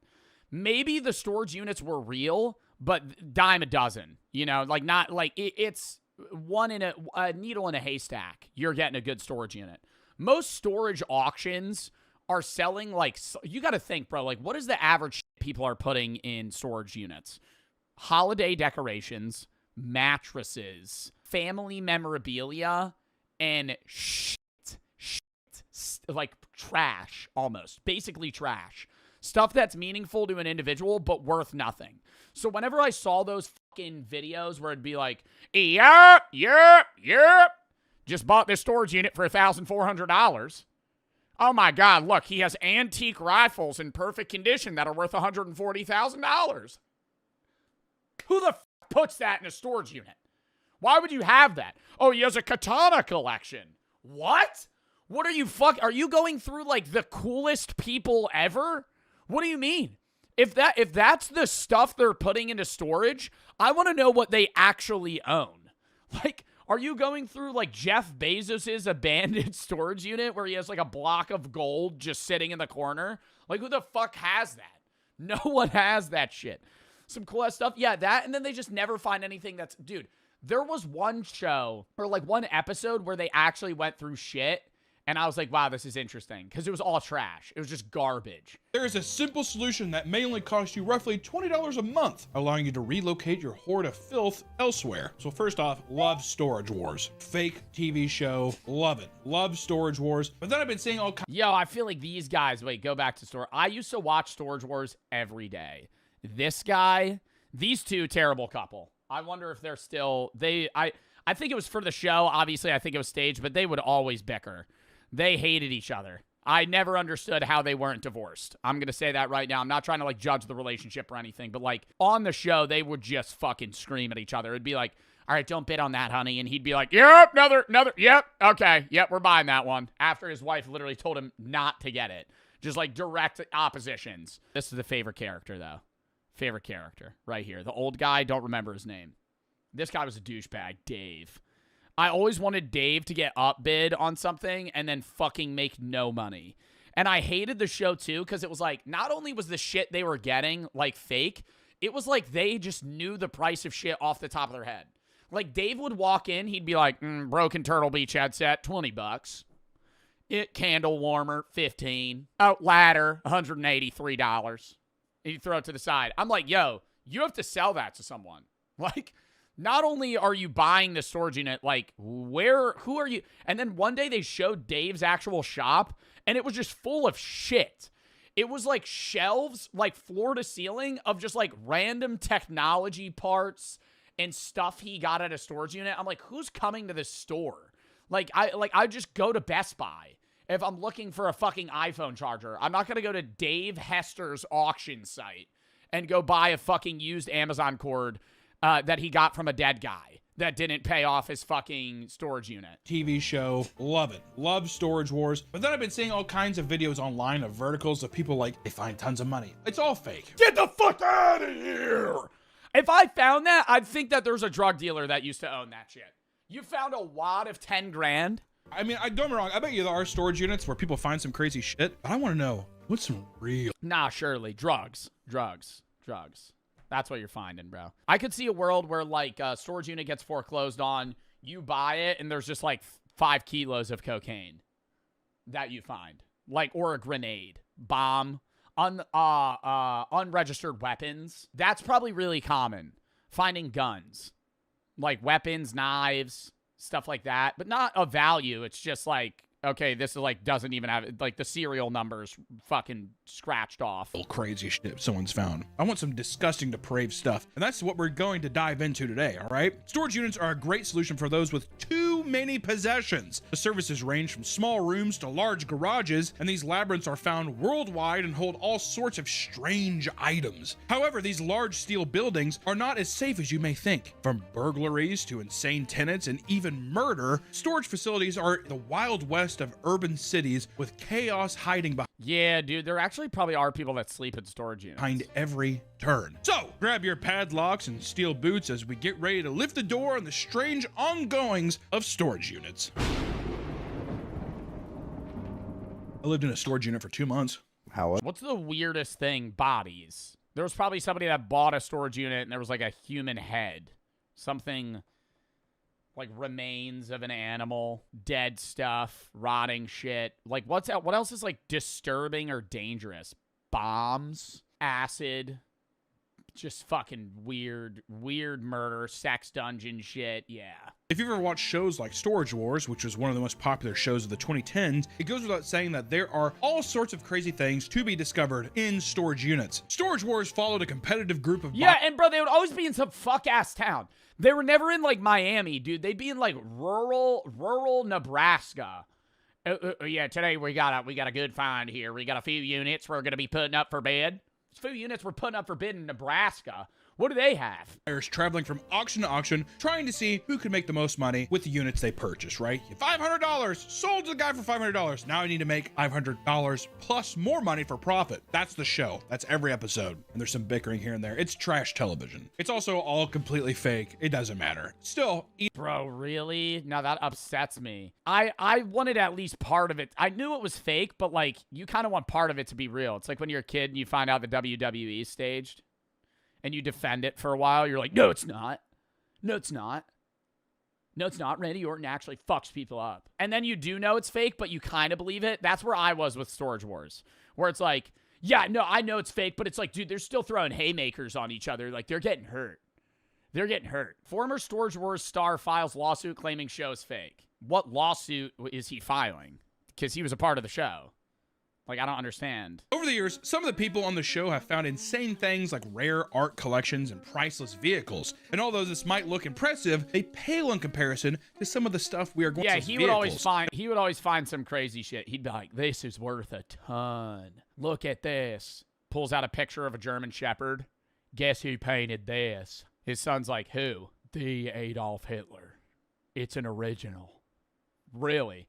A random storage unit in fucking Tennessee had a painting from Adolf Hitler. And although this might look impressive, they pale in comparison to some of the stuff we are going to talk about today. Starting in 2018, a man who bought a unit for $500 and was so excited about what he found that he approached Storage Wars auctioneers Dan Dotson to spread the word. Inside the unit was a lock safe and took multiple attempts and 2 different locksmiths before the code was finally cracked. When they opened the safe, they were greeted with $7.5 million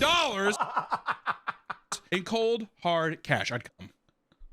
I'm not even joking. I would be leaking. I'd be oozing the honey. The maple is going down the tree. You know what I mean? It would be a beehive in my pants, is what I'm saying.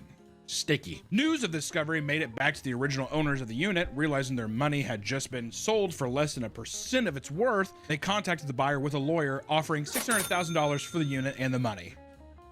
No. After intense back and forth, both parties settled on a reward of $1.2 million and the owner received their money back in full. You still got $1 million out of it, but I would have been like, I'm not fucking giving you shit. That's also... Okay, well, what dumbass would also not pay their storage... See, this is what I'm saying. You have $7.5 million of cash in a storage unit. You had to have robbed a bank. Like, you robbed the New York City Central Bank and fucking stole $7 million in cash because a regular bank has like 10 grand on hand at a time, maybe 50 tops. Like, what the fuck? Like, how are you not paying the $100 a month for the storage unit? You lie and say, I found $3 million in a deal. I'm not going to tell people about the other $4.5 million. Come on. So wait, also, is this the own... I'm cutting the fucking cameras. I'm telling the show to fuck off. What? If I'm Dave from Storage Wars and I find $7.5 million in a safe, I'm giving the producers $3 million and I'm going, fuck off. Many believe that the cash was unmarked and was being held in a locker to avoid the law. Storage lockers are typically used for non-perishable items, and while some are climate controlled, it's never a good idea to store food inside. During a routine lock check, a manager began to smell a funky, sweet smell emanating from a nearby locker. When they opened the door, they found 4 large 55-gallon drums. They slowly opened the... I'm immediately assuming there's a dead body in there. 4 55-gallon drums. 55-gallon drums of lube. Doubt it's lube. The barrels and found that inside the unit was over 200 gallons of maple syrup. That's not that bad. Maple syrup. Why do they have that? What a fucking shock that would be. You buy the unit, there's just fucking literally hundreds of dollars of maple syrup. It's authentic. It's from Vermont. Relieved that it wasn't anything serious, they contacted... Did they ever plan on using it? Do they like show up to the storage unit once in a while and like fill up their syrup bottles? The owner and asked why they were storing so much liquid inside the facility. The owner said nothing. The manager didn't remove. Pleads the fifth. Okay, that would sketch me the fuck out. Hey man, just wondering why you have like 5 fucking 55 year. Amassing an estimated 100,000 followers that were convinced that the world was nearing its end. They were strong in their beliefs despite being ridiculed and harassed by their peers. Which, dude, for those 3 decades, you must have been living so tall. Keep it counting, boys. Oh, you guys don't know what the fuck you're talking about. Uh-huh. Yeah. This is like a common theme with all of these. They get it wrong. They're like, no, wait, it's the other date. Yeah, it'll always be like a month later. What was that one religious guy? He was like decrepit, dude. He looked like a raisin. He was like 95. And he kept predicting the wrong date. And he was like, oh, I actually did my math wrong. I forgot this one passage about 73 fishes. I have to add that onto the top. And then you actually have to add like another 10 years just like to make sure. So it's like, honestly, it'll probably be like around here, not this date. It's going to be another like month or two after. Harold Camping. Yeah, he would randomly start adding numbers just out of like, he would be like, well, this passage has the number 83 in it. Because you're delusional. Because they believe it, and then they're like, oh, it was probably a mix-up. You put your whole belief system in that. It's really quite sad, Nick. During one event, William was egged by an audience member during one of his speeches, and I bet that insane. He was egged by like a 15-year-old. Him over the edge. In the span of just a few years, people prepared for this event by selling most of their belongings and turning their... Oh, wait, no, this is... Oh, my God, no. He was egged in the 1800s. This is just a video of a guy getting egged by a 15-year-old. By an audience member during one of his speeches. What the hell am I thinking? And I bet that sent him over the edge. In the span of just a few years, people prepared for this event by selling most of their belongings and turning their backs on their responsibilities. By March 21st, Why are they selling shit, though? Like, what is the point of selling shit? You have to have a shred of doubt if you're selling it. Like, just give it away. 1844, nothing had happened. The date would be moved to April 18th, only for it to fail once more. The last date proposed by William was October 22nd. On the day of, tons of people still believed in William. They put on their white ascension robes and climbed to the highest places available to them to await the second coming. Not only did this prove to be fruitless, but it led to a period known as the Great Disappointment, where people wept endlessly over their hopes being shattered alongside a... I need somebody to help me up to my chamber as my natural strength was leaving me very fast, and I lay prostrate for 2 days without any pain, sick with disappointment. Wave of mockery from people asking, why haven't you ascended yet? First off, as soon as if William came in, if William the dog came in, trying to eat his own face and handing out white robes, I'd be like, you gotta get out of this motherfucker. Why? Robes are fancy. Robes are cool, but if it's in religious context, robes are not cool. Yeah, we're just gonna put on these robes and go to the mountain. I'd be like, might have picked the wrong batch, is what I'd say. You're like full leaning into it, and they're like, all right, guys, let's get in our robes. Ew. Nobody told me about this part. If you, what about jackets? Like sick, like club jackets. If they were club jackets, or even just a nice suit, you want to get dolled up to go to heaven? Why not? Robes, really? William Miller's popularity dwindled significantly, but he held firm to the belief that the second coming was approaching until he died in 1849. Maybe that's what he was. Maybe he was predicting his own death. Might have been. I don't know. The more that we learn about space, the more terrifying the unknown becomes, right? Very Lovecraftian. Since we've started studying the stars, one of the biggest threats to our planet has been stray asteroids that could potentially hit Earth, which actually f***s me up sometimes. Can't even think about it. There was one that they said, like, one asteroid's gonna pass by Earth. Yeah, there's one that's passing by, and if it's like a very small chance. I think it's like 0.00 something. But if it passes by, that means the next orbit it has, it'll directly hit Earth. And everybody's like, that shit's so low of a chance. That ain't that. But most people take those odds gambling. Most people play the lottery and put money into something that has way less odds of happening. But when it's like, hey, there's like a 0.00001% chance that this asteroid threads a keyhole and then kills us in 30 years, nobody's worried. Do you think if we had a 30-year chance, though, like if we had a 30-year time frame, I feel like humans could destroy the asteroid. That would be the whole goal. If that asteroid threads the keyhole, society from then on for the next, 27 years or however long that shit is, it's 2.7%. That's really high. Wait, what? It's 2.7% chance? The asteroid Apophis is not expected to hit Earth, even though it will pass through a keyhole in 2029 that could have led to a collision in 2036. Thanks to further observations, scientists ruled both the 2029 and 2036 impact out, and Apophis will not pose a collision threat for the next 100 years. We're good, chat. We'll all be dead. Anyways, if an asteroid was going to hit Earth, say right now we knew, 30 years, an asteroid's hitting Earth. Do you think that we as humanity would be able to stop it? I think it depends how big the asteroid is. I'm pretty confident China, Russia, US all make buddies for a little bit, and we just start nuking the piss out of that fucking asteroid. We just start sending every fucking thing we have in the arsenal just right at that motherfucker. Yeah, just start blowing it up. Start redirecting it into... I don't think we would try and blow it up. I think we would try to change its orbit in some way where it passed. Earth, and they're like, but when it passes by in 30 years, it's supposed to come back and hit us. I think they disproved it. Here's my thing. If an asteroid's coming, don't tell me. I would rather just not know. What benefit do you gain of being like, hey guys, seriously?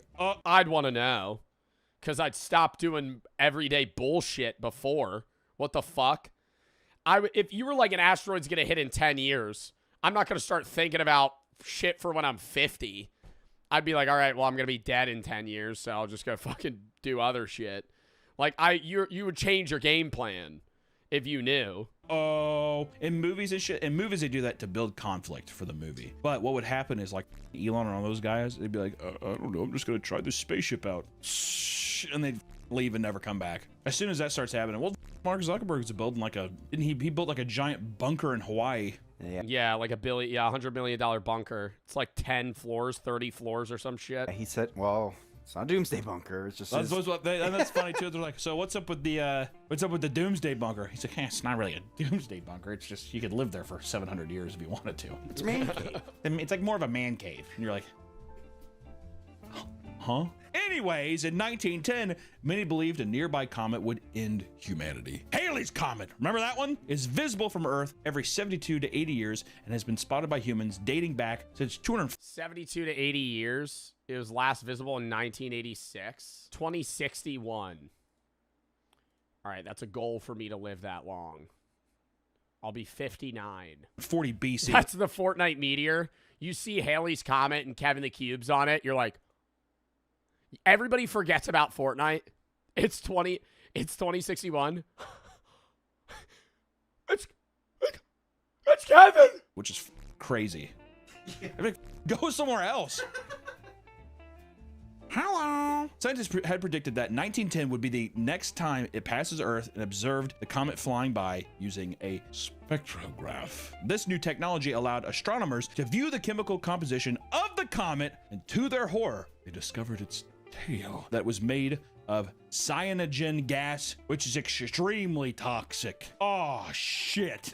After publishing the report, a French reporter put out an article discussing their findings, but also included a line saying the gas from the comet could, quote, impregnate the atmosphere and possibly snuff out all life on the planet. Bit of creative liberty in the title there, buddy. People began to freak out over the headline, believing that their death was imminent. Before the comet could pass, companies began to sell comet pills, which claimed to fight off the effects of the toxic gas. Insurance companies offered... Oh, that's so awesome. That's so fucking awesome, dude. Literally just a scam product that people fell for. These comet pills are novelty only. They have no therapeutic value. Comet pills, which claim to fight off the effects of the toxic gas. Dr. Haley's Comet Fever, a once-in-a-lifetime confection. Insurance companies offered policies of people's belongings in case they were destroyed. Farmers around the globe refused... Oh, well, they just knew. The insurance companies knew that shit was going to do anything. They were just fucking scalping money off people. ...to plant crops, believing that there was no point since everyone would be dead. No more corn. I'm done with corn. Others locked themselves inside their homes. Why Otto Warmbier didn't survive North Korea. For the people that don't know Otto Warmbier, he is the guy that took the poster off a hotel wall in North Korea. They set him back in a vegetative state, and he died. This is Otto Warmbier. He's a 21-year-old American college student. My crime is very severe and pre-planned. No, it was not severe. And I also don't know really if it was pre-planned. I think North Korea's government that killed this guy and effectively tortured him is full of psychopath narcissists that don't understand that somebody taking a poster off your wall really isn't that big a deal. You probably could have charged him for it. I think any other hotel would maybe get him for like vandalism, and it would be like a petty crime, petty theft, but not to the point where he has to be on a big news station and he's pleading for his life. Travel agency. The destination was Pyongyang, the capital of North Korea. On the early morning of January 1st, 2016, I committed my crime aimed at harming the work ethic and the motivation of the Korean people. Are we serious? Are we serious? Yo, they wrote that out for him to say. There's no way. I aimed at harming the North Korean people's work ethic. He took a poster off a wall, bruh. You're acting like he took a shit on Kim Jong-un's statue. After a night of partying, he allegedly took a poster from the hallway of his hotel. Shortly after, he was detained for perpetrating a hostile act against the Democratic People's Republic of Korea. I understand the severity of my crime. Now he's here, trying to save his life, at the mercy of a totalitarian dictatorship. I have been very impressed by the Korean government's humanitarian treatment of severe criminals like myself. And if Are we dead ass? Dude, when he got off the plane, that motherfucker got wheeled out. They put him in like a coma borderline. Are we serious? I respect how nice they've been treating me. When he got back, he died. They're very fair and square legal procedures in the DPR Korea. A communist regime that nurtures a deep hate for America. The United States administration already knows about my act through the CIA. And yo, I actually always used to say that I would go to North Korea if they let Americans go there. I'm now changing my mind because I know they would kill my ass. I have talked so much shit about Kim Jong-un and North Korea in general, like so much shit. I couldn't pull up and be like, hello, I love your country. There's no prisoner camps here. You're not killing your people. You're a great leader. Your people aren't malnourished. No, you invented the hamburger. Oh, wow. Oh, your father invented the hamburger. Sorry. Wow. Really? Yeah, you just came up with the idea. Connived at my crime. Soon, the case of this college kid will escalate the already tense relationship between two nuclear powers. North Korea best not make any more threats to the... And I also, bro, I gotta say, it's not... There's no feeling bad for Kim Jong-un, but like, Kim Jong-un is definitively a product of the environment he grew up in. Like, Kim Jong-un would be a regular guy if he had not grown up with his father being a psycho dictator that spoiled him and like ensured that he would be the leader of his nation. Like, his son, Kim Jong-un wasn't even supposed to be the leader of North Korea. His older brother was supposed to. But his father called him a pussy and said that he couldn't lead because Kim Jong-un was better and like capable of doing that shit because his older brother was too into music and was too womanly or something. Like, Kim Jong-un was literally manipulated from the second he was a child to be the leader of North Korea. United States, they will be met with fire and fury. Otto Warmbier, at this point, has no idea what he is about to face. An American is being held captive in North Korea. He was sentenced to 21 years of hard labor. Those prisons are rough places. If something very bad happened to him. Americans' fateful trip to North Korea. Complete failure to recognize fundamental human. And I mean, dude, you're not even thinking, like, not only is he in North Korean prison, he's in just foreign prison, which is already terrifying. Like, imagine you're a guy that only speaks English and you get imprisoned in China. You're in jail or prison, and no one speaks the same language as you. Like, maybe in China they would. In North Korea, no one speaks English because they hate English. They hate Western ideologies.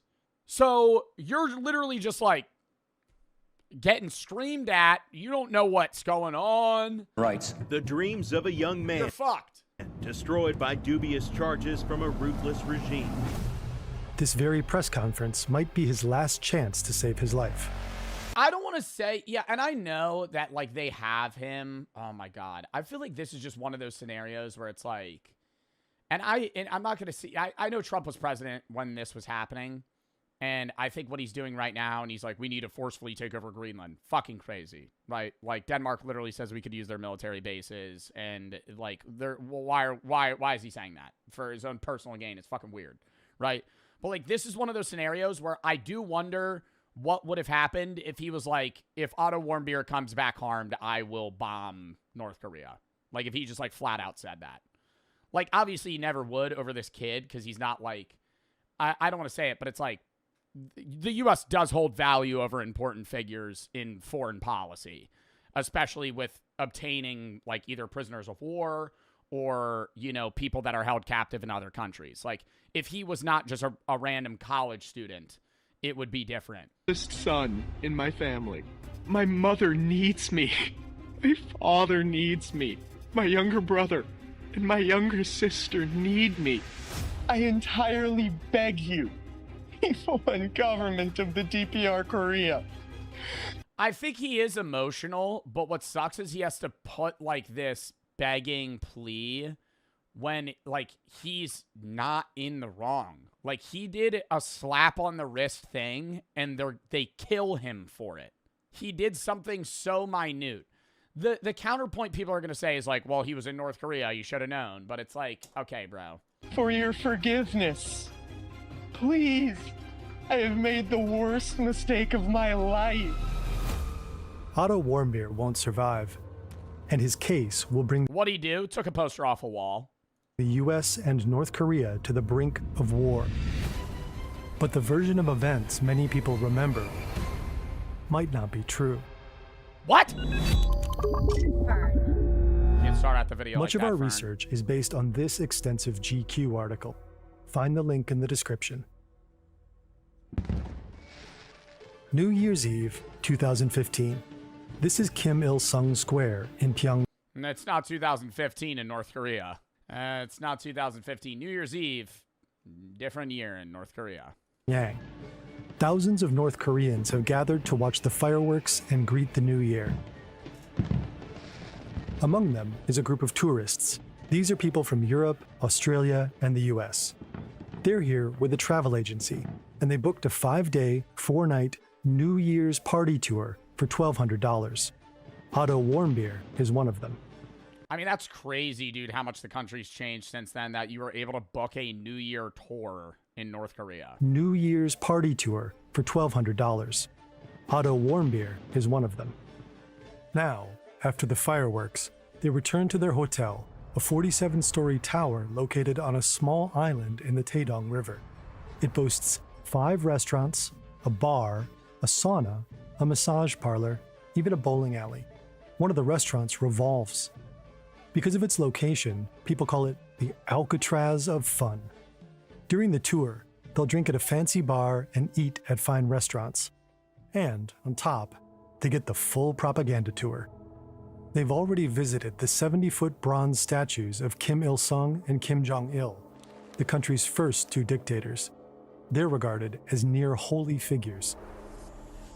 State propaganda has it that when Kim Jong-il was born at the site of a holy mountain, a double rainbow and a glowing new star appeared in the sky. Today, his birthday, the Day of the Shining Star, is a public holiday. Citizens spontaneously salute the massive statue. Yeah, and they have his dead body in a fucking box. Or some shit. It's either him or his son. They have his dead body in a box that they, like, fucking visit. Or some shit. It's fucking weird. Homage noticed the scar. But had Dr. Samarco? Physically, as far as wounds, there were a few small scars that we documented. There was one that we really couldn't explain for medical instrumentation, which some of the other scars we could. But there wasn't anything on the external examination to indicate, other than that one scar that we couldn't explain, to indicate torture. The Warmbiers opted against a complete autopsy, offering no reason for this decision. But Dr. Samarco did perform an external inspection. Later, in a lawsuit against North Korea, an expert witness cited the scar on Otto's foot as potential. A lawsuit against North Korea. How's that working? Hey, Kim Jong-un, we're suing you. No, you're not. And then they just move on. Like, how do you sue North Korea? Evidence that he was subjected to torture, possibly electric shock. But does this injury prove Otto was tortured? No. Then there are his teeth. I wouldn't say that. I wouldn't even say the rearranged teeth. I would assume that if he had gotten tortured, they were like zapping his brain. Like that shit they were doing during World War II at that school. Or what? It wasn't a school. What was it called? With that doctor? Unit 731. Yeah, Unit 731 and Shiro Ishii. And they would like zap people's brains and shit. Like, they would just keep, it would be like electrocution torture, but it would be like to change your mind. Fred Warmbier said it looked as though Otto's bottom teeth had been rearranged. Dr. Samarco couldn't confirm this. We also consulted our forensic dentist, Dr. Wright, and I had him take a look at the imaging, specifically dealing with the lower teeth and mandible. He agreed with us that there is no evidence of trauma to the lower teeth or mandible. In the lawsuit, this finding was disputed. Two of Otto's private dentists testified that his post-mortem dental x-rays, when compared to previous x-rays, indicated that some of his lower teeth had been bent backward, movement consistent with an impact injury. The New York Times had reported that Otto had been repeatedly beaten. That's not impossible.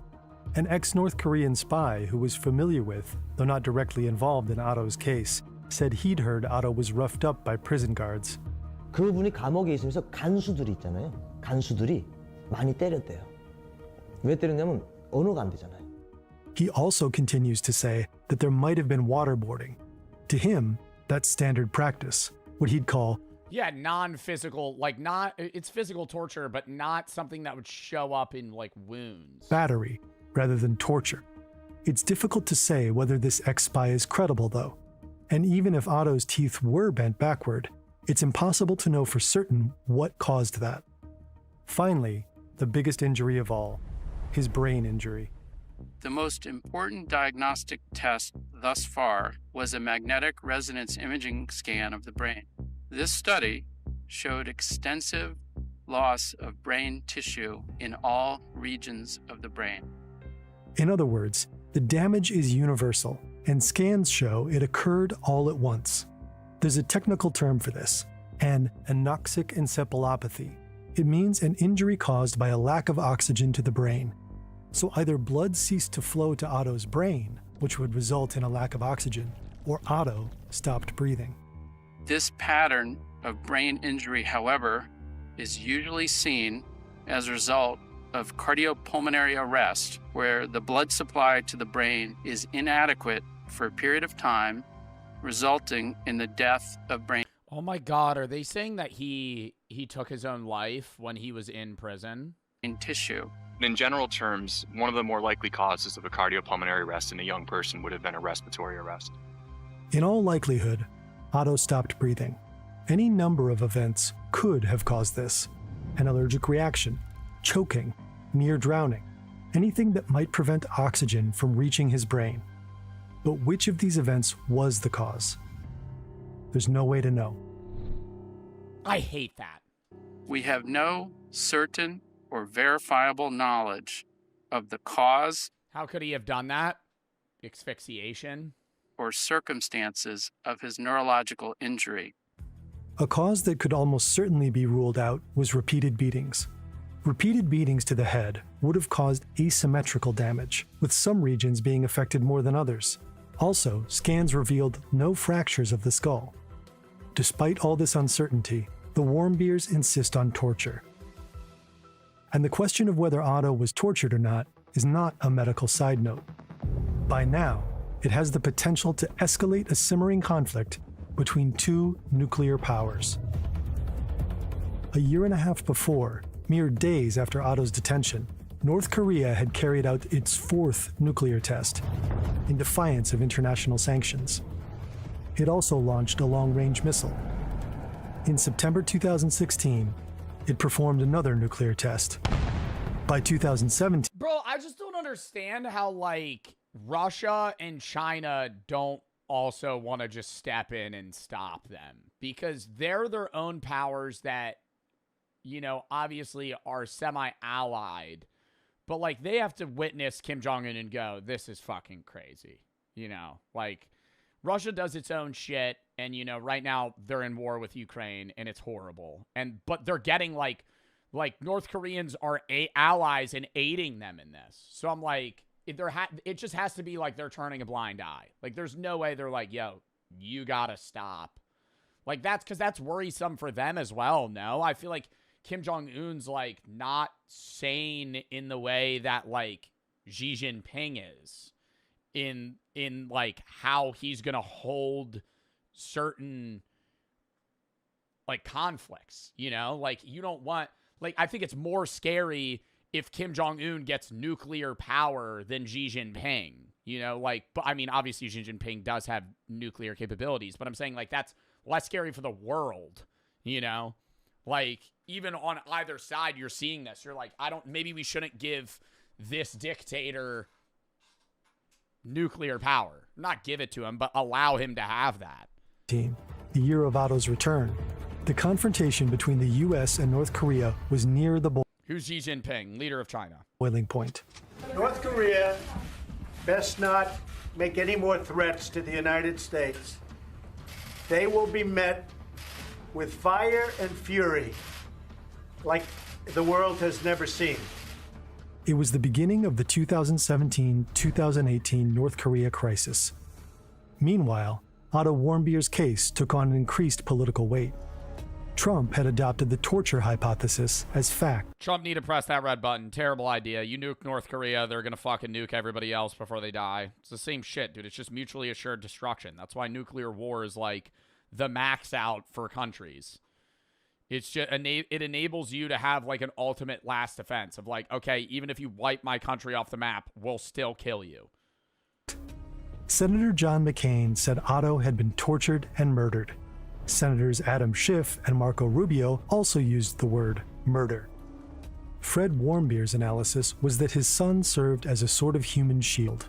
North Korea doesn't do anything by mistake. It was their fourth nuclear weapons test, and they had a lot of things they wanted to cover, and they felt like Otto was going to provide them the security they needed to get away with these things.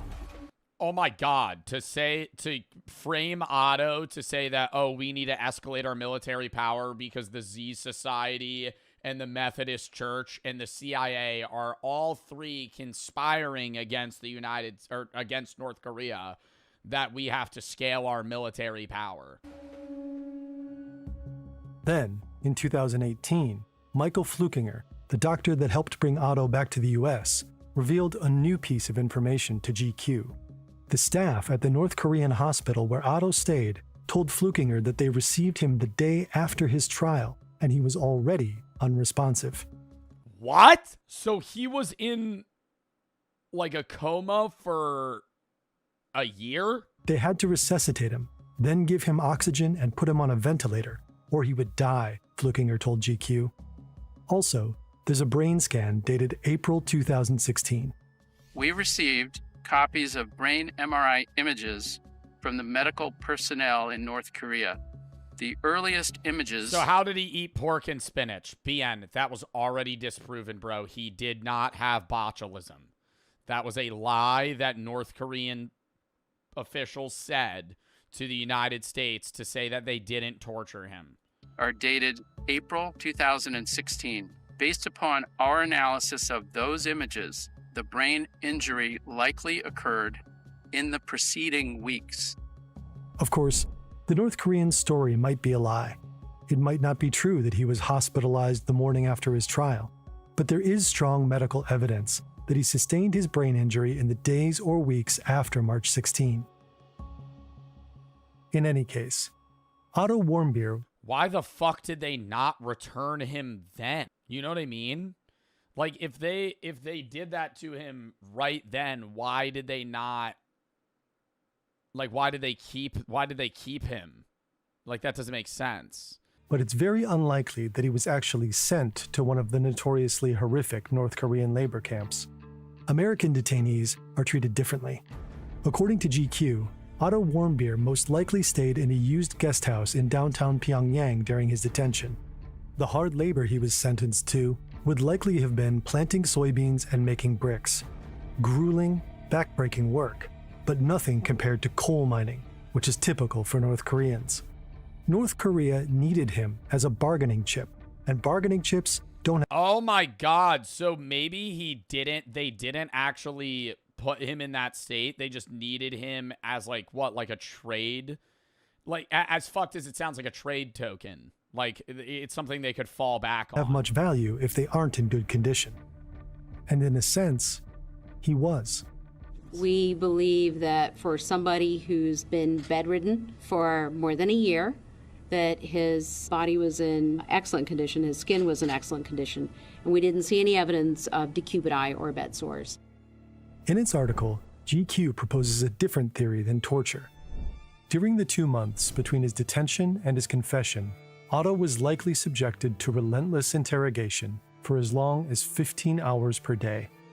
The only respite from the interrogation would have been North Korean propaganda films. Previous prisoners were told their government had forgotten them. Some fell into debilitating depressions, even attempting suicide. At trial, so hours, weeks, or days before he supposedly fell into a coma, he was visibly desperate. Please think of my family. I'm the oldest son in my family. GQ speculates that in the hopeless hours after his sentencing, Otto may have attempted to take his own life. A lack of oxygen to his brain could have caused his injury. Of course, this theory is just one of many. An allergic reaction to a sleeping pill, an excessive administration of drugs, a suicide attempt, a heart attack, a form of torture that left no obvious lasting marks. It could have been any of these things. Without Otto here to tell the tale, we may never know the truth.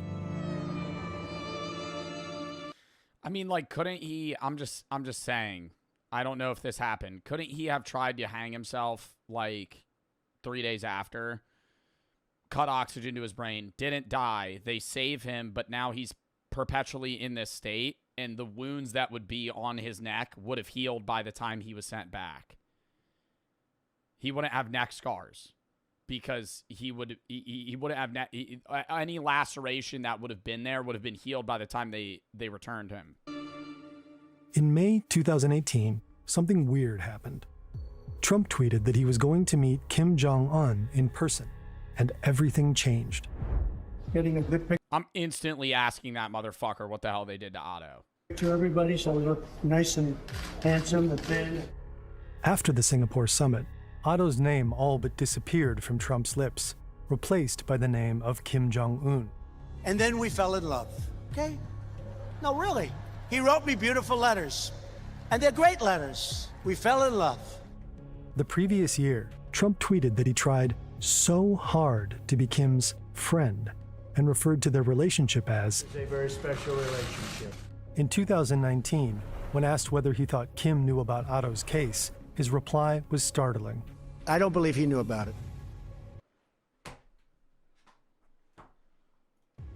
The Warmbiers were outraged. Get the fuck out of here. Trump had helped them bring Otto home and relisted Kim Jong-un's country as a state sponsor of terrorism. Now he seems to admire him.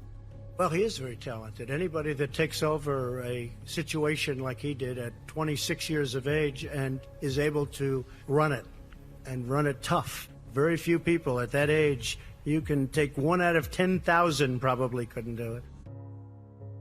Otto Warmbier was many things. 1 out of 10,000. Historically, the average person in power was younger than him. Bro, like why are we glazing Kim Jong-un for being able to take over a dictatorship that was fucking handed to him? Like, an all-American boy, an unlucky tourist, a loving son. But on the international... Kim Jong-un was notably a bad student.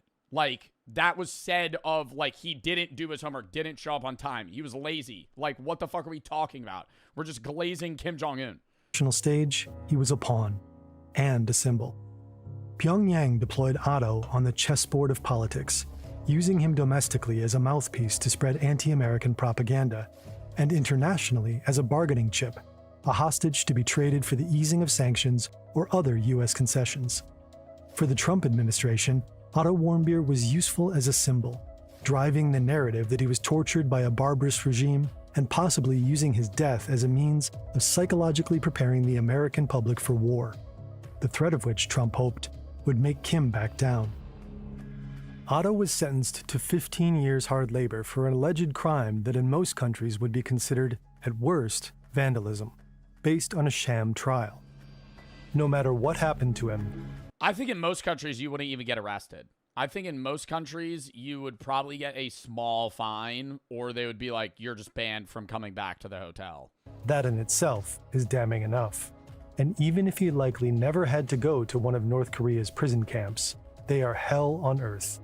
Uncertainty about his cause of death. What'd he do? Take a poster. And it might have not even been him. Everybody that was with him said that he wasn't even at the hotel at the hour that they said that he did it. And you can't see a face. You only see the figure of a man. And there's a lot of men in the world. So, like, that shit just pisses me off. I fucking rip Otto in the chat because that was fucking horrible. Like, wow.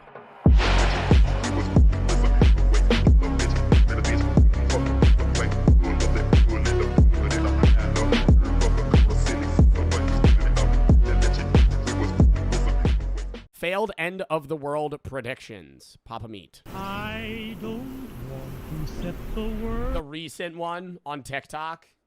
What do you think those people are doing now? If you don't know about that, there was a lot of people on TikTok recently that were selling their homes and cars and giving away all their items, putting their kids up for adoption.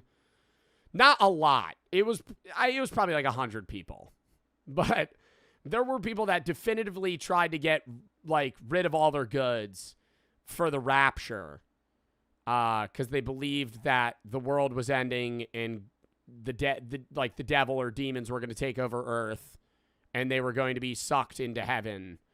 And there were like rapture tip videos on how you should stand outside so you don't get stuck on your ceiling, which I thought was kind of stupid because if you were getting raptured, you would think that God would just be able to morph you through the wall.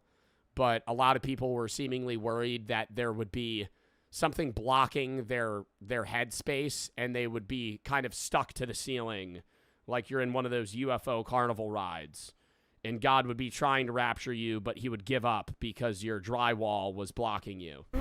Welcome back to the Papa Beat channel. How you doing? How you doing? Coming in and sitting down because today we're going to roofs are rapture proof. Talk about end of the world predictions. Throughout time, there has always been the prevalent belief that we are living in the end times, right? We are always living in the end times, whether it's natural disasters, nationwide pandemics, or something based on religious scripture. It's always a looming fear that hangs upon many people's heads. People have predicted when the world will... I do kind of wish... Whoa. I do kind of wish that... Sorry, that I lost my train of thought there. There was a lot of... Okay. Anyways, I kind of wish that I was around... Well, I was around, but not 10. I was 10 years old during the 2012 apocalypse. Anybody remember that? Like, I didn't hear about that shit until way later. I kind of wish that I was able to experience in my current conscious form the mass hysteria that was the 2012 apocalypse, where a lot of people full believed that the world was going to end in 2012. Meet its end even as far back as the first millennium. These predictions often resulted in a mass hysteria, with believers going to great lengths to prepare themselves physically and emotionally for their fine. I love Doomsday Preppers, though. That show's awesome. My favorite part is the first 5-second intro. My name's Dale, and I'm getting ready for a fucking sun flare. There's a lot of realistic ones like that. And then it'll be like, my name's... I don't know why I'm always doing like a brutish Southern male, but my name's John, and I'm getting ready for the zombie apocalypse. Okay, pal. He himself is also working on the rabies offshoot that he wants to unleash to the public because he wants the zombie apocalypse to happen a little too much. All day. The most recent iteration of this endlessly recurring phenomenon can be found on TikTok, taking shape in a specific community known as Christian talk. A very small subsection of Christian talk, though. Like the majority of it was like 99.9% of Christians on Christian talk were like, guys, the rapture's not happening tomorrow. Guys, this is a little unreal. The only God, the white Christian God. Jesus, blonde hair, blonde mullet, blue eyes, flip-flops, and a Dale Earnhardt tattoo. The Intimidator. Recently, there has been a ton of Christians on TikTok freaking out about the rapture that was set to take place on September 23rd and 24th. That was rapture talk grew as... Bro, what I hate about this is, say at some point, it's in our lives, we have like, what was that movie with the meteor with Leonardo DiCaprio? And the meteor was going to hit Earth, and like nobody believed it initially. It will straight up be Don't Look Up. If we have a Don't Look Up scenario where like a meteor is hauling towards Earth and we're all going to die, I will be so viscerally upset. Number one, that Earth's going to explode. But more so, the amount of people that would be like, this is it. This is the sitting there acting like they got that shit right.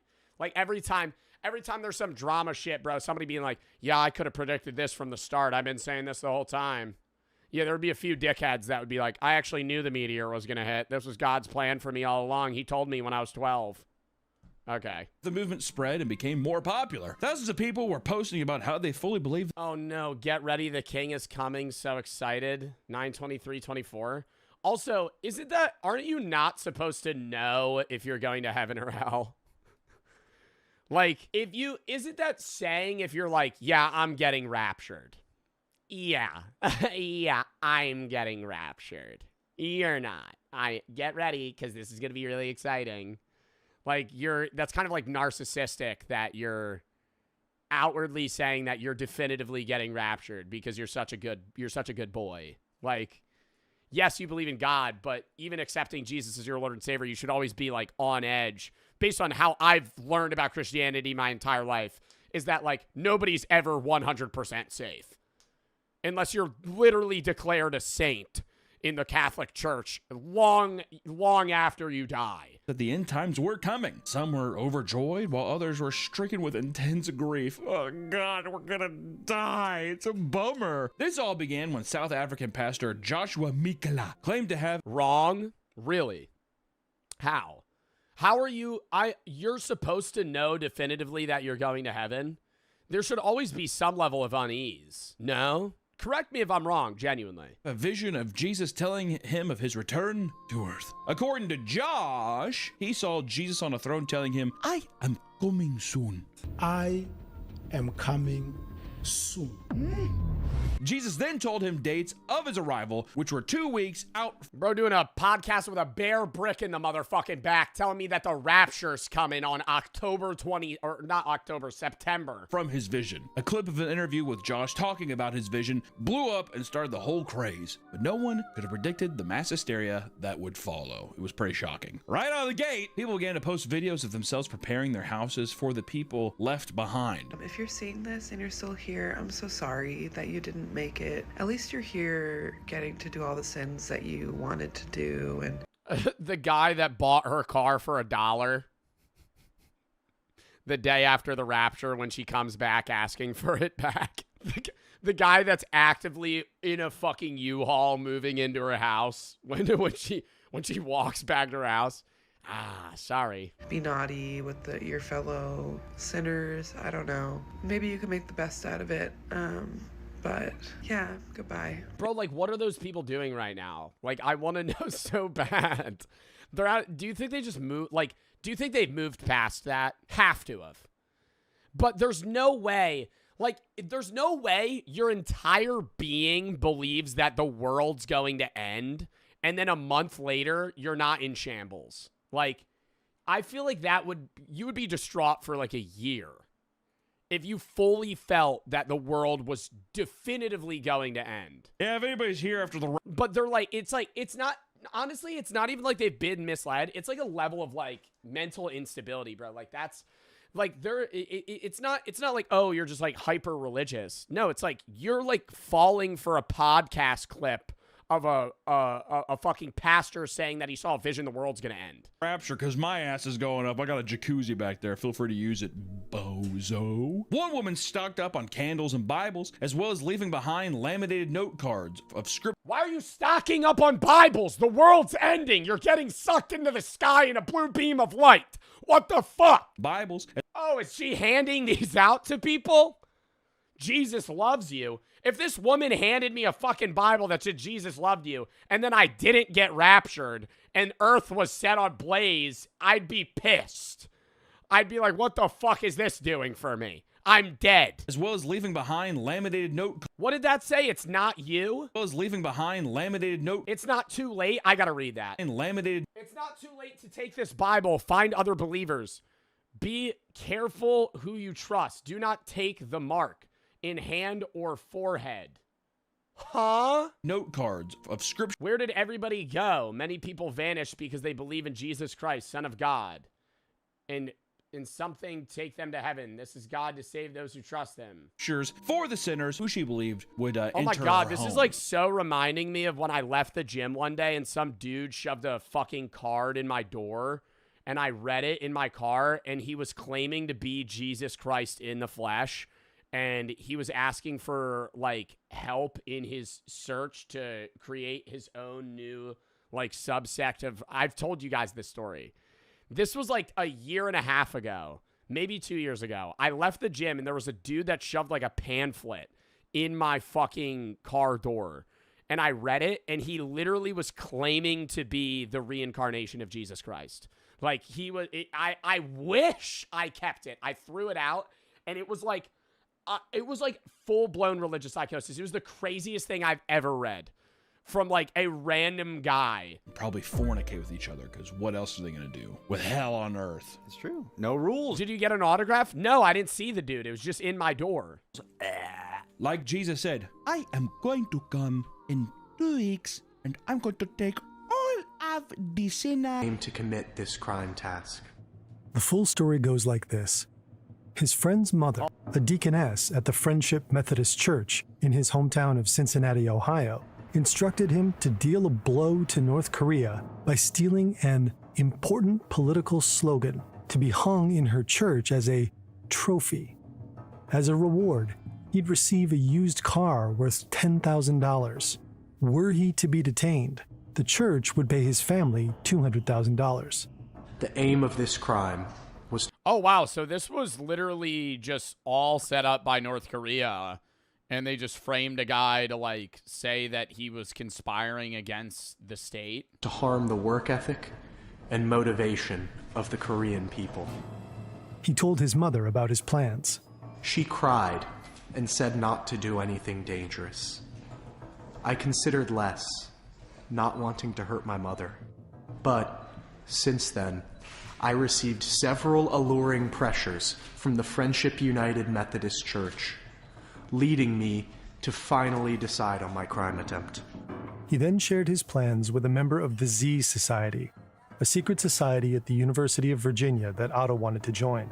He'd heard all of its members go on to get high-paying jobs.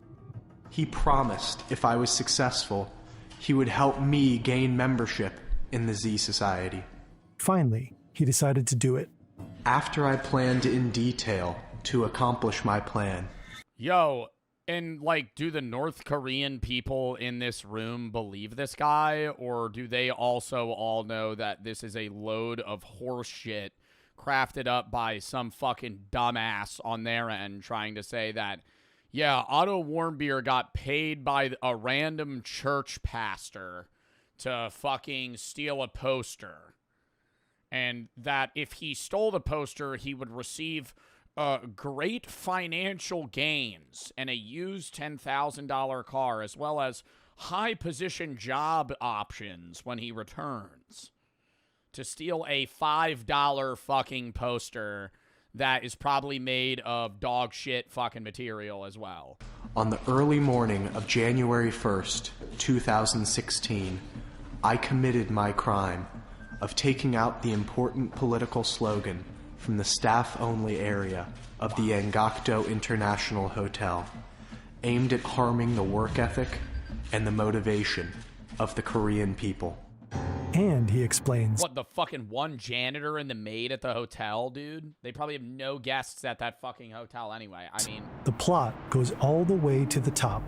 The United States administration already knows about my act through the CIA, which is closely linked to the Z Society, and connived at my... Yo, the Z Society actually sounds like some shit that's made up from like a Disney film. Like, genuinely. Crime. The church, too, is linked to the government. The Friendship United Methodist Church is not a typical church. It is very wealthy, with $42 million. That is why the United States administration... Yeah, the fucking $42 million. I mean, that number might be accurate across all of the Methodist churches combined. His local Cincinnati church does not have $42 million. Administration has very close ties with this church. He was manipulated, plain and simple. I was clearly given the task by the Friendship United Methodist Church. I was encouraged by the Z Society. My crime is very severe and pre-planned. I regret my actions more than anything. I beg for forgiveness, and I beg for help in any way possible to save my life. 완비어의 발언이 끝났습니다. 들으신 바와 같이 미 행정부는 우리 공화국을 반대하는 정말 더러운 행위를 감행하고 있습니다. Experts agree that Otto Warmbier's confession seemed quite obviously coerced and staged. Yeah. What? I mean, yo, how, dude, even the average North Korean person watching this, there's no way that they don't know what Methodists are. Like, I think they're just going, oh, the religion in the United States. Yeah, they always say religion's bad here. Ooh, they're conniving against us. Has a history of coercing confessions, and the U.S. accused North Korea of broadcasting this one for propaganda purposes. A member of the Z Society said Otto had never approached them and denied any affiliation with the... What is the Z Society? That's an actual thing? What the fuck? A secret society that was founded in Virginia in 1892? Remain anonymous because the belief that service, when provided anonymously, provides a unique philanthropic opportunity. CIA. And the senior pastor at Friendship United Methodist Church said he didn't know of the deaconess mentioned by Otto. But this is later, after it's too late. Now, standing before the Supreme Court, all Otto can do is beg. I was used and manipulated. Please, act to save me. Please save my life. But his pleas fall on deaf ears. He's handcuffed and led from the room. He's been sentenced to 15 years of hard labor. 2 days later, on March 18, the Korean Central News Agency released the CCTV footage to the public. Western news outlets treat Bro, that's not him. Oh my God. I feel like the story I was fed was from North Korea. What the fuck? the footage with suspicion. That figure could be anyone. That shit's in 140p. One story notes that the corridor is well lit, something that, in a country where electricity is scarce, is far from the norm for staff-only spaces. Some of his tour mates give interviews. One of them, Sarah McLaughlin, says there was an issue with the time shown in the video. Your group had been out at a New Year's Eve party in the hours before that. Were you even back at the hotel then? No, the time didn't match up at all. According to her, What the fuck? So from the start, North Korea planned on pinning this on someone, and they picked Otto because he didn't go out with the rest of them.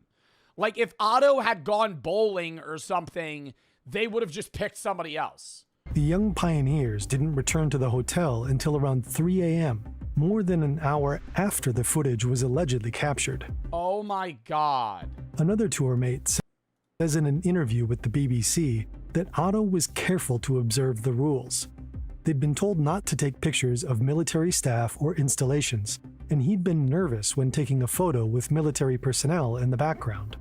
Men for mig giver det simpelthen ikke mening, at den samme fyr, som stod og var så nervøs over at få taget det her ene billede, som måske var lidt på kant med det, vi havde fået at vide, vi måtte, så skulle kunne drikke sig så fuld og forvandle sig til et helt andet menneske nærmest, og så bare jorde op og prøve at stjæle et banner.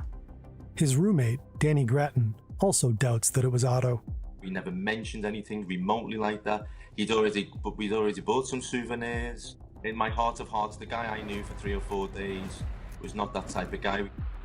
Everything about the whole story was fabricated, in my opinion. But why? Otto's parents, Fred and Cindy, turned to the Obama administration for help, but the War Oh, was Trump not president at this time? Warriors later said they were advised to keep quiet. According to GQ, Robert King, the special envoy for North Korean human rights issues, warned that drawing media attention to the ordeal might anger the regime. Oh my God, and then they would just kill him. I don't even think that's bad, the government, because my point was like, if Trump was president, I feel like he'd be like, I'm just going to kill you guys, give him back. But then they would just kill him. King warned Warmbiers to expect a marathon, not a sprint. He recommended the family be quiet to avoid antagonizing the unpredictable regime. Media attention to the ordeal Yeah, because they could just do anything. might anger the regime. What makes it even more complicated is that the United States has never had a formal diplomatic relationship with North Korea.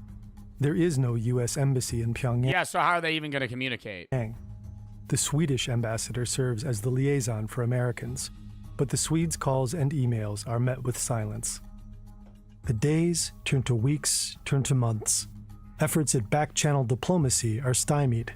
The issue is passed from one administration to the next. No one knows where Otto is, what he's doing, or how he's being treated.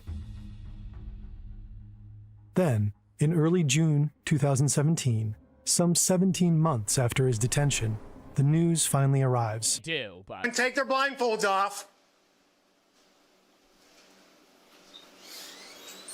Dude, I just had a flashback memory. Sorry, I'm going to pause this a bunch. I went to a frat party in Philly one time when I was a sophomore. I wasn't 21. And it was like 2 frats. There was 2 frat parties. We went to both. And the second one, it was packed in this outside area and it was so loud. And the cops showed up. And I was in the back. I'm not advocating for this, by the way. I was in the backyard with a few of my friends and a few people that we had met. And A cop walks out onto the porch, which is like, it's like this balcony that's above everything. And he goes, "Wait," and he starts screaming some shit. I just hopped the fence. I darted. Everybody just, I saw like 4 people hop the fence, and then it was like a wave, dude. Everybody just ran. I just got out of there. I mean, I just fucking ran out of that shit. Then we walked back. I ordered Taco Bell, and then I passed out. That was bad, too. There was a few frat parties I'd gone to.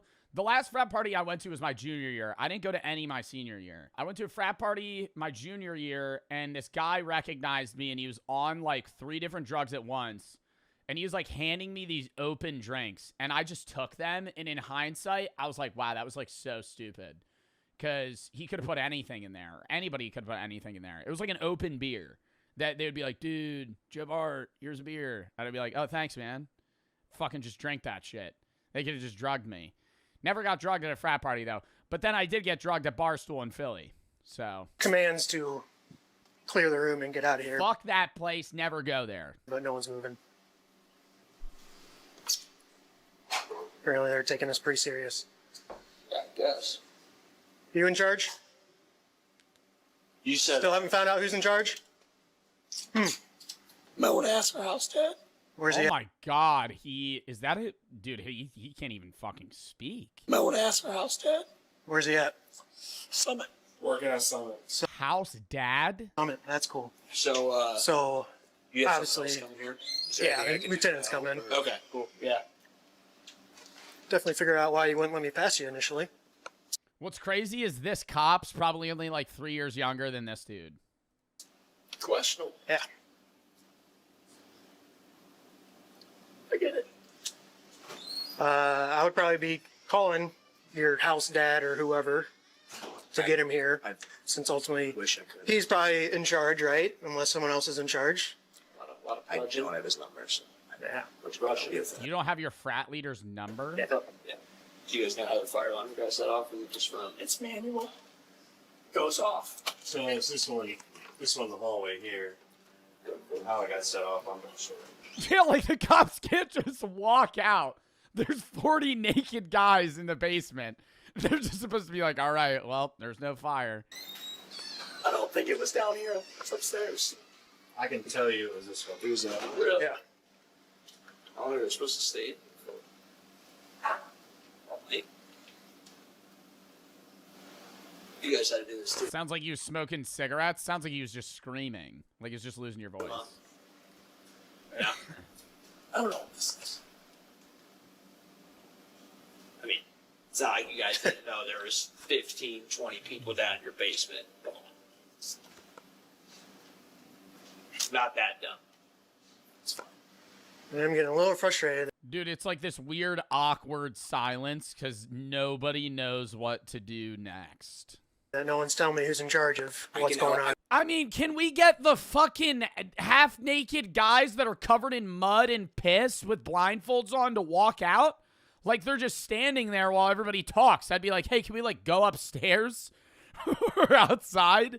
Like, why are we just, like, sitting here having a chat? The frat can't be mad at you if a cop tells you to leave. That's the line, man. I understand it's like you got to listen to, like, your frat leader, but I'm like, dude, if a cop's telling me to fuck off, like, you leave. I can help you out, but I'm not in charge. I'd like to help you, but I'm not in charge. Yeah, I mean, we asked you to call your house dad, and you said, I don't have his number. Like, How do you not? He's your house dad. How do you not have his number? I don't see you. Okay, and what are you doing here? He's a living. He lives upstairs. Oh, so you do live here? No, I don't. Yeah.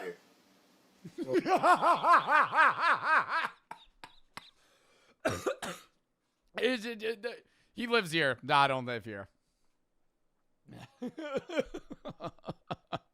He's your buddy here saying different. So my name's Lieutenant Carlson, University of Police Department. Who's in charge of the house? Oh, this is an Iowa frat. Our house dad's at Summit. Okay, we need him now. You think this is Iowa State? He's at Summit. Okay, can we get in contact with him? So here's the deal. From what I'm being told, this is like shutting down chapter type stuff. I need to start talking now. It's 1 o'clock. Yeah, that's fine. I need to talk to people. You call Summit. Oh my god, it's 1 in the morning, dude. Can I call Summit? Yep. I'm not calling Summit. I have no contact with Summit. You're not being very helpful. No, Nobody in here has any way to contact. Sorry, out of curiosity, I want to know what day of the week it was. It's November 15th of 2024. It's a Friday. I was going to say, if this was on like a Tuesday. The guy that's in charge of this house. Why? I don't know. It'd just be more crazy if you were just like... I feel like being hazed at 1 a.m. on like a Tuesday would be a lot crazier than like, you know, the weekend. This is all going in the department, so we're only making the situation that much worse. The frat's cooked. I'm walking out if I'm one of the kids getting hazed right now. I'm going, why the hell am I doing this? This frat's not even going to be a thing in 6 months. I'll see you over at the next frat. I'm going to walk over and see if they'll let me join. No contact. Okay, we need to find somebody that does. No one does. He's a house dad. Is there anybody in my chat that's in a frat or was in a frat? I'm taking it out of sub only. Don't lie. Because I know I have viewers that are in frats. I have like, who's in, not Sketty. Oh my God. Chat, who's the chatter that comes in here all the time and tells me how he gambles a lot and he's drunk and he's in a frat? 10 tacos. Yep, there we go. 10 tacos. Imagine this was 10 tacos. Imagine that's 10 tacos. Not me. Me. Okay, so 8%. 71 people are saying they've been in a frat. Did you guys have hazing like this? Like, I've heard crazy stories. The craziest story I ever heard was from one of my friend's dads. Because hazing is still bad in a lot of frats. But it was worse, like on average, it was worse, you know, years ago. Like, your parents' frats were crazy. I remember one of my teachers that was in a frat said he had to steal shit. He had to go steal signs from a bar. And so he would walk in, just stand on a step stool, take a fucking poster, and just run. Which is just committing, like, petty theft. And then there was another one where this is the craziest shit. Whether or not this is a fake story, I don't know. They would stand in a circle, and there would be an Oreo in the middle.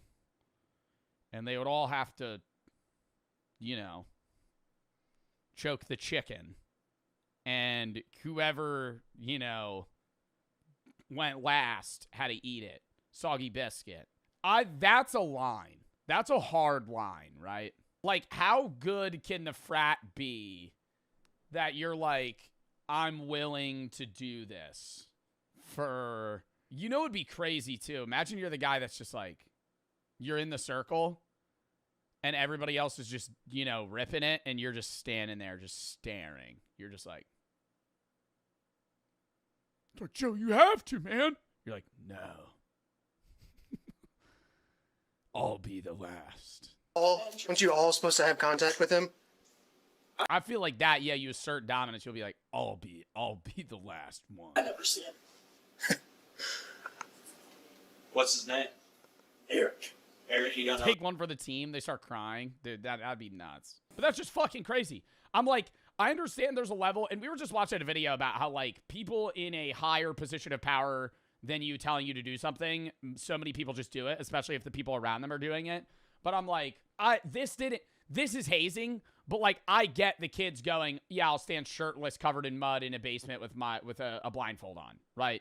Like, they're not hurting me, but it's still fucked, right? But the second they're like, all right, you guys got to walk in a circle and grab each other's dicks, I'm like, no.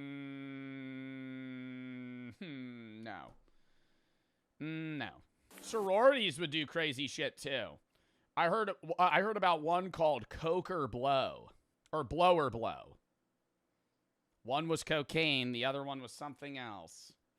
Oh no, you're just blocking the door so we can't see you live here. How does nobody live here then? Just hanging out. Frats notoriously are talked about in the hazing sense the most, but sororities also haze their members. No, you tell me. No, you tell me. I don't know. You go to University of Iowa? Yeah. You do? What's your major? Business. Business? What's your name? Why? Just wondering what your name is. Jose. Jose? Jose, what's your last name? Why?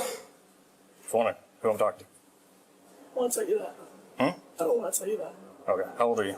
21. What? He's actively drinking alcohol. Oh my god, he's drinking a bush peach. All right, What's my ID? Yeah, you got an ID or anything to prove?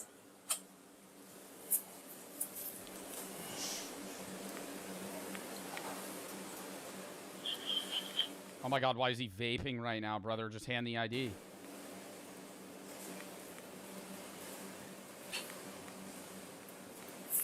I think it's fake. Huh? I think it's fake. You think it's fake? You think it's fake or you know it's fake? There's two different things. Is he trolling the cop right now? I think this guy's rage baiting a police officer. Campus 142. Yeah, I think it's fake. I would check it if I were you. 1 by DL, number at Iowa when you're ready. It's definitely not Jose. I go by Jose. I need to talk to these people here. I need to step over here. I'll step inside. Okay. Oh, did they clear all the guys? Oh, nope. Is anyone in here that needs medical attention? Is anyone here that is against their will? Is there anyone here who is not participating in this? I.e. a leader? Is there anyone with any sort of physical injury? Oh my god, you're one of the leaders? Bro, that's a crazy tactic I didn't even think about. You're one of the leaders in the basement actively hazing the guys, and then you hear the cops, and you take your shirt off, cover yourself in water and mud, and put a blindfold on? Just stand there? Just act like you're a part of it? Holy shit. No. I'm almost. Huh? It's almost like you listen about. I got something with the guy standing here.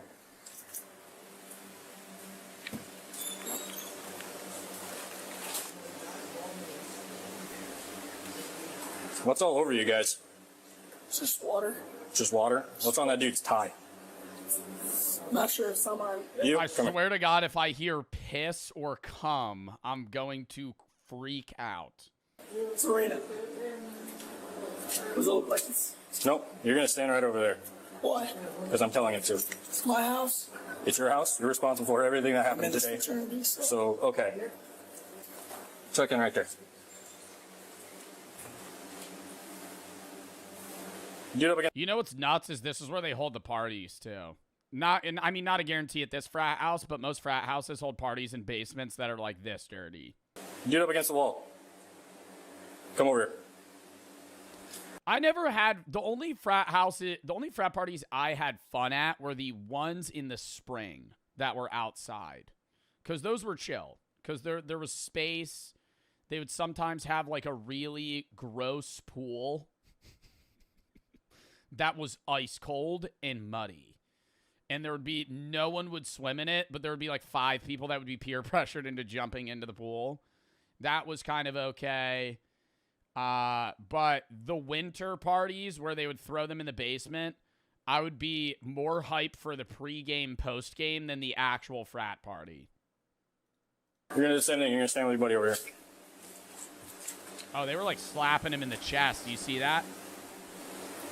Milliken, take these two, ask them questions about what's going on their arms. What's on their arms? So, are you responsible for the house?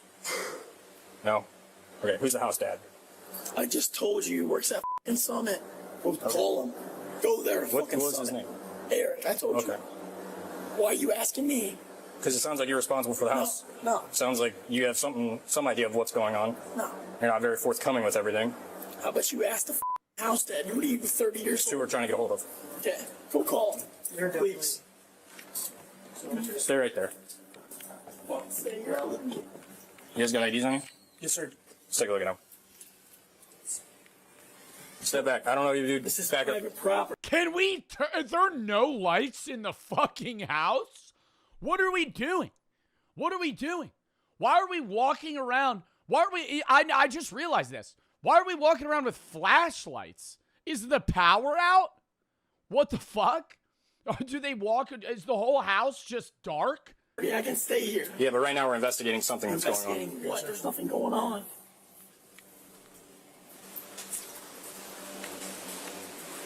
Dude, they were definitely playing like Crazy Frog on that shit. Full blast, too. Does anyone want to be forthcoming on what's going on? Anyone? Because you got to see it from my perspective of what the did I just walk into? Celebration Nobody? Celebration of what? of life. Okay, sweet. Yo, that's making it sound so much more like a cult. Oh my God. A celebration of life? They were blindfolded wet in a dark basement. What are we doing? Celebration of life. Dude, what's nuts is I didn't even think about this. The guys that are getting hazed are probably like really drunk. There would be ones where it's not like a case race, but they would segment you into groups too, and you would have to fit. It depends on the frat. They do different shit because they just come up with whatever they want to fucking do. I'm just telling you stories about what I've heard, where it's like, because I have friends that have been in frats too. They would give you, I don't know if this counts as hazing because they could say maybe it's partying, but they would all give you like the pledges. You know, they'd split you in groups of 5, give you a 24 rack of beer, 2 bottles of wine, and a 5th of whiskey, and go, you got to finish this by the end of the night. And so it was like, all right, you know, oh my God.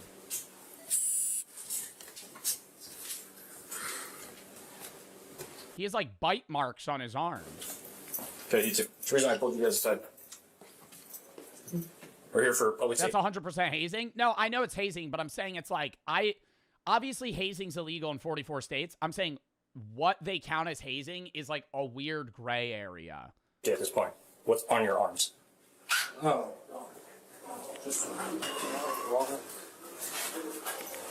Where are you guys going now? They kind of look like they're covered in oil.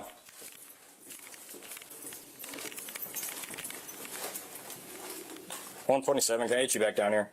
What's on your neck? I don't know. I can't see. What is that? What is that? What is that dried stuff on his fucking neck? That looks like blood, is it? Shining your light. Is it blood? That's what I'm asking. Want to taste it? No. Okay. Do you see why we're here? Why we're asking questions? I don't know. You got the wrong guy. I mean, bro, we're not getting kudos points right now for nodding along with this.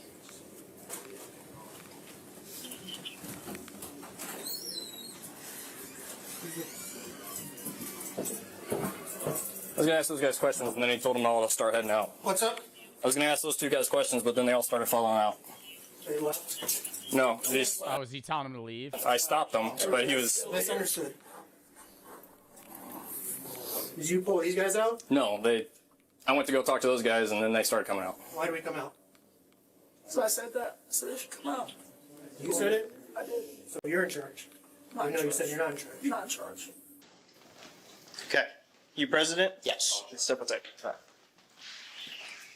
The officers finally speak to the fraternity president.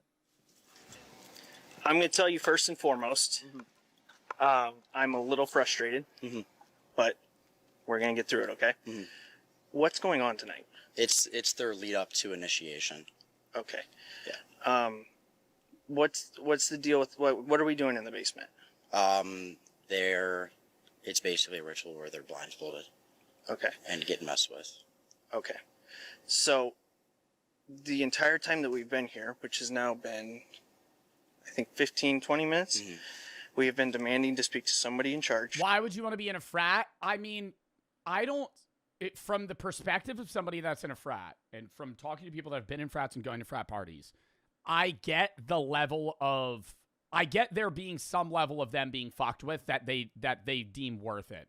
Like, one of my friends was a roach man, and every time there was a blunt, he had to eat it. So if they finished a blunt, they would hand it to him, and he had to chew it and eat it. And from his perspective, it's like, okay, I have to do that. That's gross. But then once he's past it, and he said he swallowed like 20 or 30, like not over a day, but like over the course of whenever he had to do it. And when you go to these frat parties, these guys, like, I don't want to say it's like power tripping, but like they have power, right? When you go to these frat parties, because when you're in college, the majority of people that go to these parties aren't 21, right? Because the reason I didn't go to frat parties my senior year is because I was 21. I could go to a bar. Why do I want to go to a dirty basement, right? I would rather just go to a bar or a club. I have to pay to go. Yeah, but you have to pay to go to a frat too. So it's like these guys are basically getting money. And I mean, obviously the money's going to the frat, but they're like doormen and they have, you know, they're cooler because they're the frat parties. And then those frat leaders also have nights where it's parties with other sororities. So it's like, not only is there a power incentive for them to join, they also deem it as like a cool thing to do, right? Because there's parties they have where a bunch of people go. Oh, and there's nights where like frats do nights with sororities. And like a sorority has like a date night with like a frat and they party together. And then obviously those guys want to get laid or they want to do other shit. So it's like they're seeing it as like, well, long term, I'm getting some benefit out of it. Where like, nobody knows you, apparently, in the house. Okay. Nobody knows who's in charge. Like, here's the deal. I'm too European for this. Europeans... Otto is unconscious. An extraction team of doctors and diplomats is put together. And finally...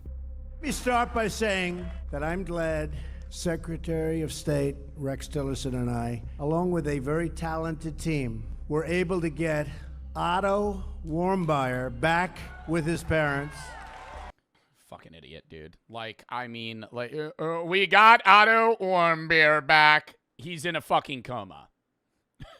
We got Otto Warmbier back. He's brain dead. He's, what the fuck? We got him off the plane. You got him back. You got a body back, bro. You ain't get the guy back. Otto's not there mentally.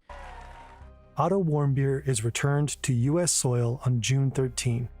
We're thrilled that our son is on American soil, and I'm able to talk to you on Otto's behalf, and I'm able to wear the jacket that he wore when he gave his confession. Otto, I love you, and I'm so crazy about you. Bro, this whole fucking thing feels weird, man.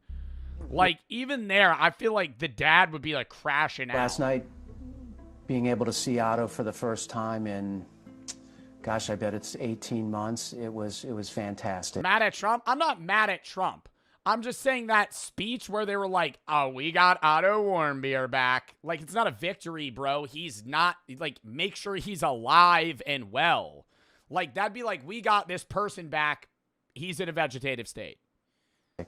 Otto's not in great shape right now, and he's been through a real tough time, and it's great to have him with us, and I'm very proud of him. Otto is home. But were they supposed to leave him there? No, but don't announce on a press conference to up your PR that you got a guy back like you just killed Osama bin Laden, when in reality, the guy you got back, you didn't get back safe. That's all I'm saying. Like, they were met with soft ears, did nothing for 17 months, and then he comes back fucking almost dead. When Cindy and Fred met Otto at the airport, they were shocked. We walked over to the plane. We heard this howling, involuntary, inhuman sound. Otto was on the stretcher across in the plane, and he was jerking violently, making these inhuman sounds. Otto had a shaved head. He had a feeding tube coming out of his nose. He was blind. He was deaf. We got Otto Warmbier back. Like, you see the point I'm trying to make? You see the point? That's all I was just trying to say. Can we lock back in on this poor guy that's dying, right? Like, that's all I was just trying to say is, like, why are you giving a speech like it's a fucking victory, bro? Like... He was taken to the University of Cincinnati Medical Center's Neuroscience Intensive Care Unit, where extensive imaging and diagnostic tests immediately began. His vital signs were stable upon arrival and have remained so. He was blind, deaf, on a feeding tube, and convulsing violently. Wow. Help breathing. No signs of infection. No. What do we know why? Do we know why they sent him back? Like, did North Korea just ship him back? Fern didn't fill that. He said the Swedish liaison couldn't contact North Korea. Nothing happened for 17 months, and then randomly they're informed that he's unconscious and he's shipped back to the United States. So what? Like, North Korea, like, almost killed the guy and went, oh, fuck, now this is going to be a problem. We got to send him back. Dysfunction of non-neurological organs. His neurological condition, though, is described as unresponsive wakefulness, Oh, were they, like, electrocuting him or something? what used to be called a vegetative state. He blinks. Sometimes his eyes open, but he isn't aware of his surroundings and doesn't respond to verbal commands. Oh, are you not supposed to say that anymore? I thought that was like a fucking medical term. No, it just says it's unresponsive. A vegetative state or unresponsive wakefulness syndrome means a person is awake but shows no signs of awareness, purposeful response to their environment, and this is due to severe brain damage. Yeah, so they were like torturing him. To see how he came home was too much for us, but I almost passed out, but I got it together and I rode in the ambulance with him because I did not want him to be alone anymore. He'd been alone for way too long. He's surrounded by his loved ones, but his condition soon worsens. He develops a high fever, 40 degrees Celsius. Fred and Cindy Warmbier are told that he'll never wake up, and they ask to have his feeding tube removed. 6 days after his release, Otto is dead. The news travels across the world. The family of Otto Warmbier has said goodbye. Valid. That's what I'm saying, dude. When you get told that they're never going to wake up and they're just going to be perpetually kept alive on machines, it's time, you know? Sad. Studenten Otto Warmbier. Otto Warmbier скончался после возвращения из тюрьмы в Северной Корее. Otto Warmbier murió pocos días después de ser entregado a los... And what's so bad is we won't even know what they did to him, right? Because it's like, if he had woken up, he could have been like, Jesus Christ, and like told his story of like the North Korean prison camps and how they tortured him and all this other stuff, but he's fucking dead. So it's just like they literally just got sent a body. 而在台湾时间今天20号凌晨去世。 The American student who fell into a coma while in North Korean custody and has died. On June 22, in Wyoming, Ohio, more than 2,000. There's a city named Wyoming, Ohio. 500 people attend his funeral. The condition in which Otto Warmbier came back to the U.S. and his I did not know that there were cities that had the state name for a city. 500 people attended his funeral. Wow. Wyoming, Ohio, more than 2,500. They always say the impact on the people you had in your life is determined by how many people show up at your death. People attend his funeral. The condition in which Otto Warmbier came back to the U.S. and his subsequent death are discussed nationwide. He left the United States in good health. He returned on the brink of death. Do you know what happened to him in North Korea? Untrue. I don't think it's untrue, but I think how you affect and touch people in your life does matter, right? The people that care are the people that show up. I don't. Content note: the following chapter discusses suicide. Viewer discretion is advised. Upon his release, North Korea gave an explanation for Otto's state. They said he contracted botulism, a rare and severe kind of food poisoning, after eating a meal of spinach and pork. After he fell ill, They were probably giving him fucking slop and actual terrible food, dude. Like, they weren't keeping him in good condition. they gave him a sleeping pill, to which he had some sort of unexpected reaction, which sent him into a state of unresponsive wakefulness. But U.S. medical experts are quick to dispute this story. 3 doctors, experts in neurology, ran tests on Otto while he was still alive. At the request of the family, they hold a press conference to give their opinions. Those tests did not reveal any evidence of active or chronic denervation, nor any repetitive stimulation that would suggest active botulism at this time. The North Koreans, So they just made that shit up. I mean, yo, that's actually fucking unreal, dude. Teams are lying, and the Warmbiers have a different story. They tortured him. They intentionally injured him. It looked like someone had taken a pair of pliers and rearranged his bottom teeth. He had a large scar on his right foot. They destroyed him. They purposely and intentionally injured Otto. On September 25, 2017, Fred and Cindy Warmbier gave an I do love that they're doing this now, where they're like, because I didn't keep involvement in this after this happened. I just had known that he had died. But I love that they went out on news stations and were like speaking against it. interview on Fox and Friends. Trump apparently watched. This becomes the narrative: physical torture. Yeah. And, as a consequence, brain damage. But soon, serious doubts emerge. Let's go through his injuries one by one. First, there was a noticeable scar on Otto's right foot. This is Dr. Lakshmi Kota Samarko, the coroner selected to conduct an external autopsy. Fred Warmbier had no Lock in chat for the next video, Prankless Harms. See, I find that pranks are all fun and games when they come in the form of harmless pranks. Can I see your receipt? But on the other side of that spectrum, we have prank. I love that video. He's just like fully fearful and shocked. Walks to the Walmart representative. That guy ate my receipt. Actually, my favorite ones are when a guy will walk up to like one of those Walmart receipt checkers and hand them like a note card that says like Big Chungus or something, and they just stare at them. And the old person freaks out and goes to a representative, and they're like, this person didn't pay for their items. And then they actually take out the real receipt and hand it to the, like, younger manager.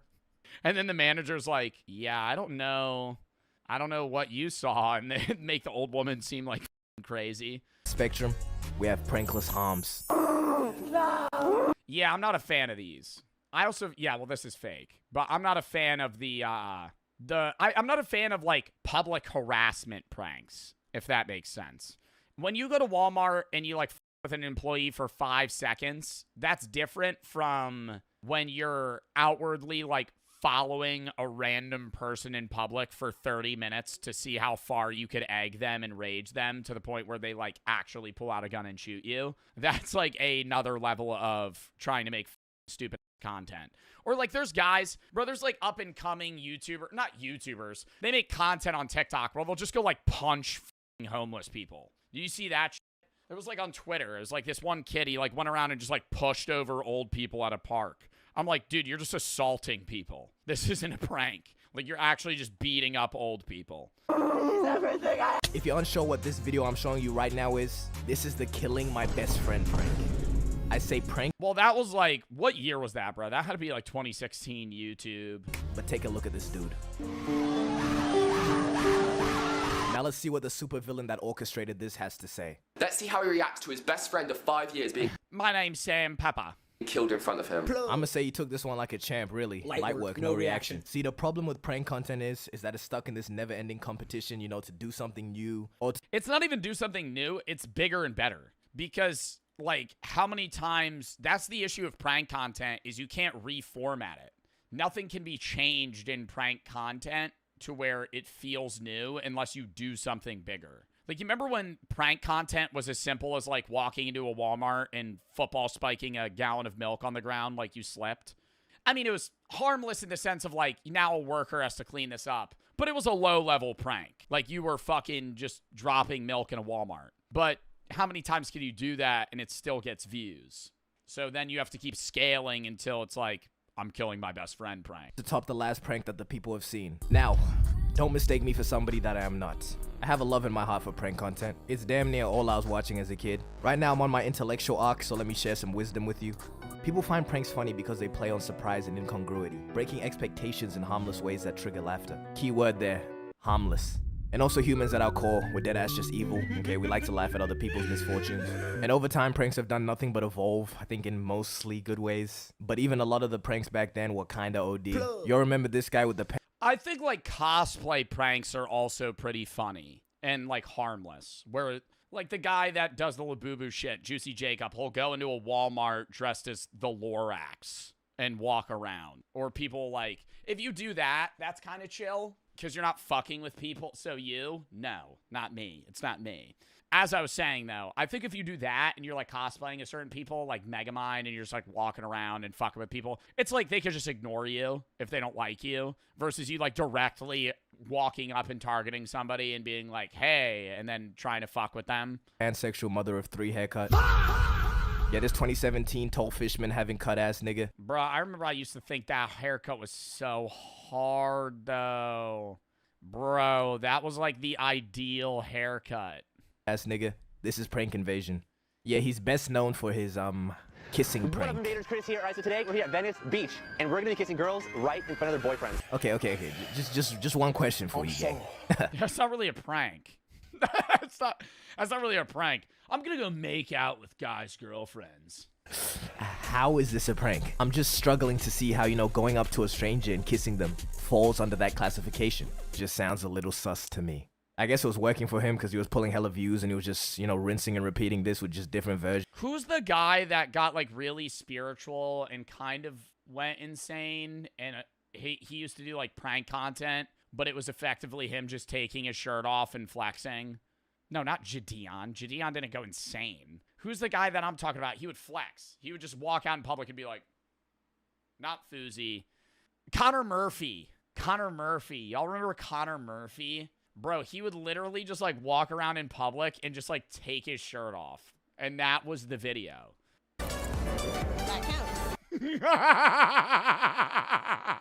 I think we lost this nigga at the sister edition, though. I'm gonna try to kiss my sister.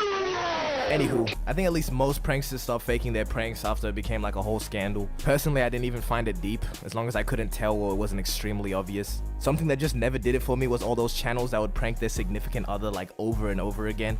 Well, that was just family channels. This time, I'm gonna prank my wife and think like there would be wives videos where she'd be like, this time I'm gonna sleep with a mannequin in my bed and make my husband think I'm cheating on him. Roman Atwood. Not funny. You can only kill your kid so many times before I start believing your girlfriend's Roman Atwood did a kill your kid prank. reaction. That's like traumatizing. Killing my kid prank. I blew up my kid is a classic prank, though. I'll give it to you. Did she actually believe it? But there was this other channel. Oh my god, that's like kind of fucked. Did she freak out though? She had to be in. She had to have been in on it. You could tell the explosions way after. But there was this other channel, Prank vs. Prank, and their whole thing was just boyfriend and girlfriend pranking each other over and over again. They did like 6 or 7.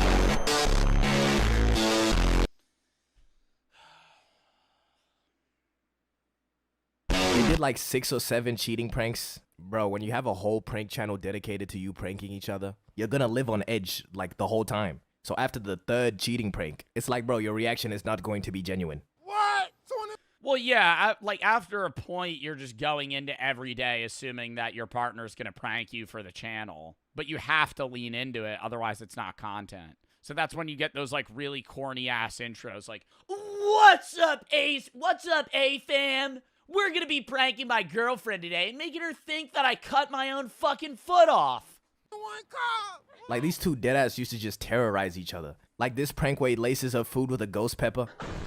I think we need to realize just because the camera's on. That's kind of fucked up. Being like, hey babe, try this. It's just a ghost pepper. Doesn't make something a prank. If you are genuinely just causing somebody harm, that is not a prank. And there was these 2 kids that just... Yeah, it almost got to the point where like, I think if YouTube didn't have guidelines, I think there would actually be like drugging my friend pranks. Like that would be... I wouldn't even be surprised if there's a YouTube video from like 2013 that's like that. Like, give my friend Xanax to see how he reacts. Decided to do a robbery prank. Or how did they go about this prank? Did they use like bananas instead of guns? No, these... Well, the robbery pranks, some of those YouTubers actually died. Where they would walk... We watched a video on that. Where some guy fake robbed a group of guys and he pulled out a fucking knife and they just took out a gun and shot him. I'm like, what did you think was going to happen? You walked up to a group of fucking people on a parking lot with a knife, and you're like, they're not going to fight back? Niggas use real knives. And this went as bad as possible. One kid was shot dead on the spot. Rest in peace, though, for real.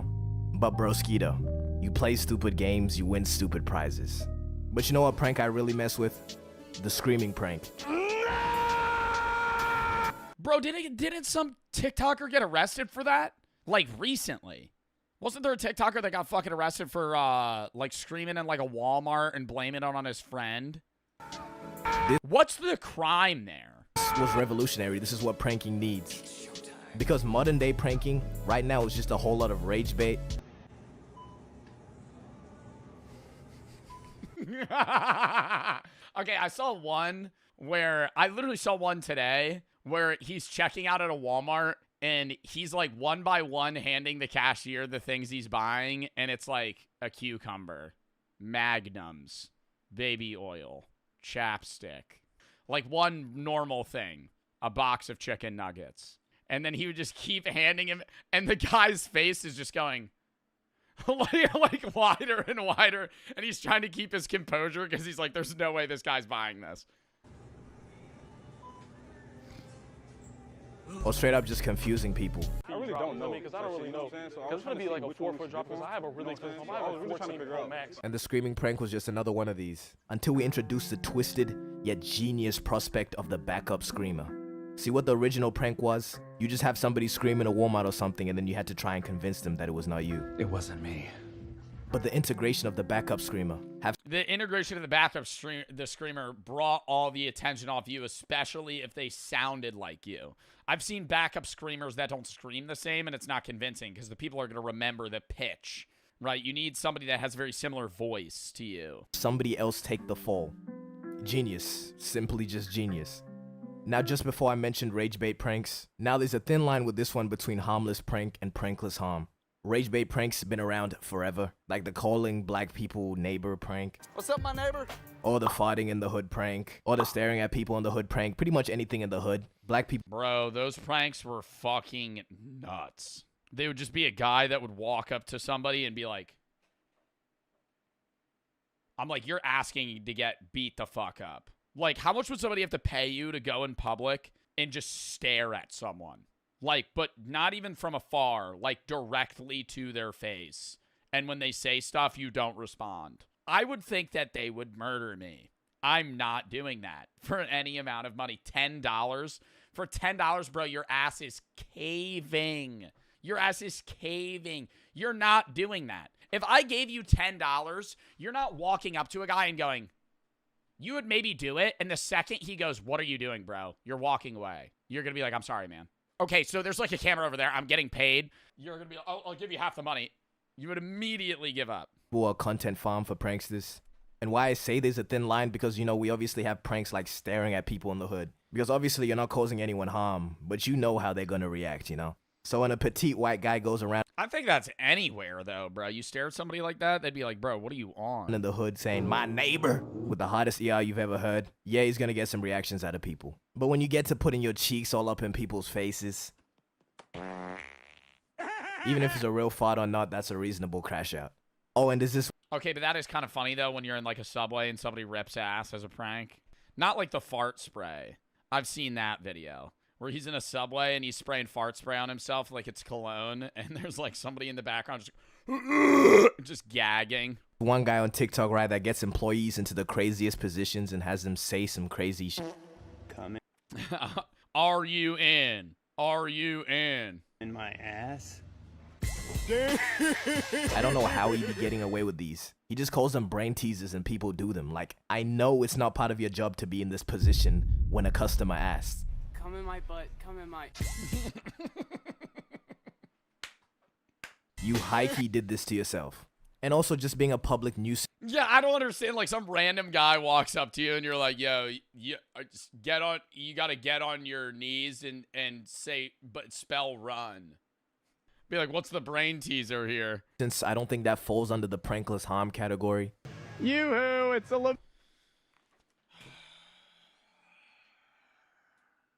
Boo-boo. Okay. Joe, I love you so much. You motherfucker! I'm not... That is not... It's not me. That's not me. That's not me. That's Juicy Jacob. He does harmless pranks. Much. But what I mean by being a public nuisance... This guy Vitaly got arrested for unjust... The guys that go to different countries and play pranks on people is like, fuck it. Well, the guys that go to other countries and play pranks on people, their pranks are usually just like blatant racism. You know what I mean? Like that. What? Who's the other? Not Vitaly. Who's the other guy that went to like South Korea and he also got like arrested or beat up and he was just like sitting in a 7-Eleven just like playing fucking like racist audios. It wasn't Fuzi. Yeah, Johnny Somali. This guy Vitaly got arrested for unjust vexation, which is the crime of being annoying. And before the arrest, he was low-key on a different path too. Instead Is that really a crime? Just being annoying? of terrorizing civilians, he focused his attention on predators. Now, what he was doing to him. Yeah, a lot of them will hard pivot content-wise to that because then it's more socially accepted, but they'll still do the other shit on the side. Is Vitaly in jail right now? I thought he got out. He was in the Philippines, right? Is Vitaly in jail? He was held in a holding facility facing deportation. Wouldn't you want to be deported? Isn't being deported, like, good in this situation? And I high-key can't even be mad about it. If your calling is terrorizing people, you know, these are not bad people to choose. Even Gideon did the same method. A running theory of mine is that... Well, Gideon, he used to make regular prank videos. Stopped. And then he was making... Didn't he have, like, a period? I know he's still very religious now. But didn't he have a period in time where he was just making, like, straight-up religious content? Like, he had... It was, like, a few-month period or where he wasn't making content at all. I remember he made an announcement. People that make he prank never content did. Yeah, but he did stop for a minute. genuinely find enjoyment in causing other people misery. And if they're getting backlash for doing it to random people, I mean, why not do it to people less deserving of human rights? It probably does get to a point, though. This might be a little bit overdoing it. It's debatable, though. But then there's this other kid, Heston James, you've probably heard of him, who's facing 9 years in prison. For doing the screamer shit. They have this nigga on 13 charges because of some YouTube pranks. And what's funny is under a Fox News video reporting on this, there's like a bunch of middle-aged people just flaming this nigga. Diggler Duck said, influencer is just a euphemism for malignant narcissist. What does that even mean? First thing, dumbass. Not an influencer, so fuck everything you just said doesn't mean shit. This guy Arthur said, ban TikTok, arrest these clowns, make them pay restitution to the companies they affected. They can clearly afford it with all the money they're making for the videos. TikTok, arrest these clowns, make them pay restitutions to the companies they've affected. Bitch, shut the fuck up. Side boo you, bitch. What do they think happens after a teenager pretends to be a mechanic at a shop? The whole business just goes into ruins. The business burns down. They don't know what they can fucking do anymore to fucking get customers. Maybe 10 minutes of their time was taken up. That's being generous too. I think if you're one of those prank people that were like licking ice creams and putting them back in the fucking container and back on the shelf, yeah, you should have to fucking pay for that. But if you're like walking in to a public, you know, business and pranking somebody and leaving, that's different. There's a difference between actually publicly pranking people and doing genuine vandalism. And I'm not saying it doesn't. And like fucking what do they even be? That would be more than vandalism. If you were like eating products and putting them back, what is that? That's like a health violation. Doesn't affect these people at all. Obviously, this shit is probably annoying as hell. I'm just saying it's not that serious. Okay, multiple criminal charges over this. Who we should be prosecuting is them ass niggas from 2016 who dressed as killer clowns and terrorized the youth. Bro, I flat out have the take that if your dumbass was out on a random road in the middle of nowhere at 2 a.m. dressed as a clown holding a knife and somebody runs your ass over, that is fully your fault. That era was so weird where people were like, yeah, let's just go stand out in the woods and wait for people. I'd be like, bro, no, you're actually gonna fucking murder someone. 2016, I was only a baby. But there was genuinely a stretch of time where I didn't feel comfortable going outside. Damn. Yeah, bro, scary. I remember because it was so common. And then there was like a weird mixture of people that were prankers versus people that were actually psychopaths dressed as clowns trying to like kill people. I'm really out here being the prank police. But I deadass think a lot of quote-unquote pranks are just acts of terrorism. Okay, maybe I dragged that a little bit. Except for the fake bum prank. That one definitely fits. Correct me if I'm wrong, but what pranks are meant to be is tricking someone into getting a reaction that applies to a situation that isn't how it seems, you know what I mean? So if you were to say, oh look, there's a camera over there, they'll just be cool about it. And not genuinely bringing someone to a point where their veins are protruding out of their forehead. Chill. But deadass, I don't really... And I think people have gotten a reluctancy to cameras more than they used to. You remember the days, like the early days of Impractical Jokers? I bet they had some bad experiences, but I feel like with a lot of early prank shows, it was as simple as being like, you're on a show, calm down, there's the camera. And it was cool because it was like, oh my God, I'm going to be on TV. Now it's like, fuck you, I don't want to be on your bitch ass TikTok. Like, it's full switched. Because it used to be, like, cool to be like, oh, I'm going to be on TV versus, like, no, fuck you, I don't want to be involved at all with whatever the fuck you're filming. I care. I only comment on things because I can. I just get both sides of hate and love towards prank Yeah, no, I think prank content in general, it's like, you got to walk a thin line. content. Because if this was me in this video and somebody just comes up to my shit and turns it off, yeah, I would be mad. But it is kind of funny, though. But this prank here is high-key my favorite prank ever, just for this guy's reaction. This guy's just taking items out of this old guy's trolley and saying, oh, you don't own it yet because you haven't paid for it. And for some reason, this is his reaction. Don't be a racist. Come on. How am I being racist? Because you're picking on a white guy. I just wanted to share that. Because I thought it was funny. Don't be racist because you're picking on a white guy. I would just be like, don't be like a dick, bro. What do you? How is that racist? Like, he's the only white guy in the whole fucking store. WVid.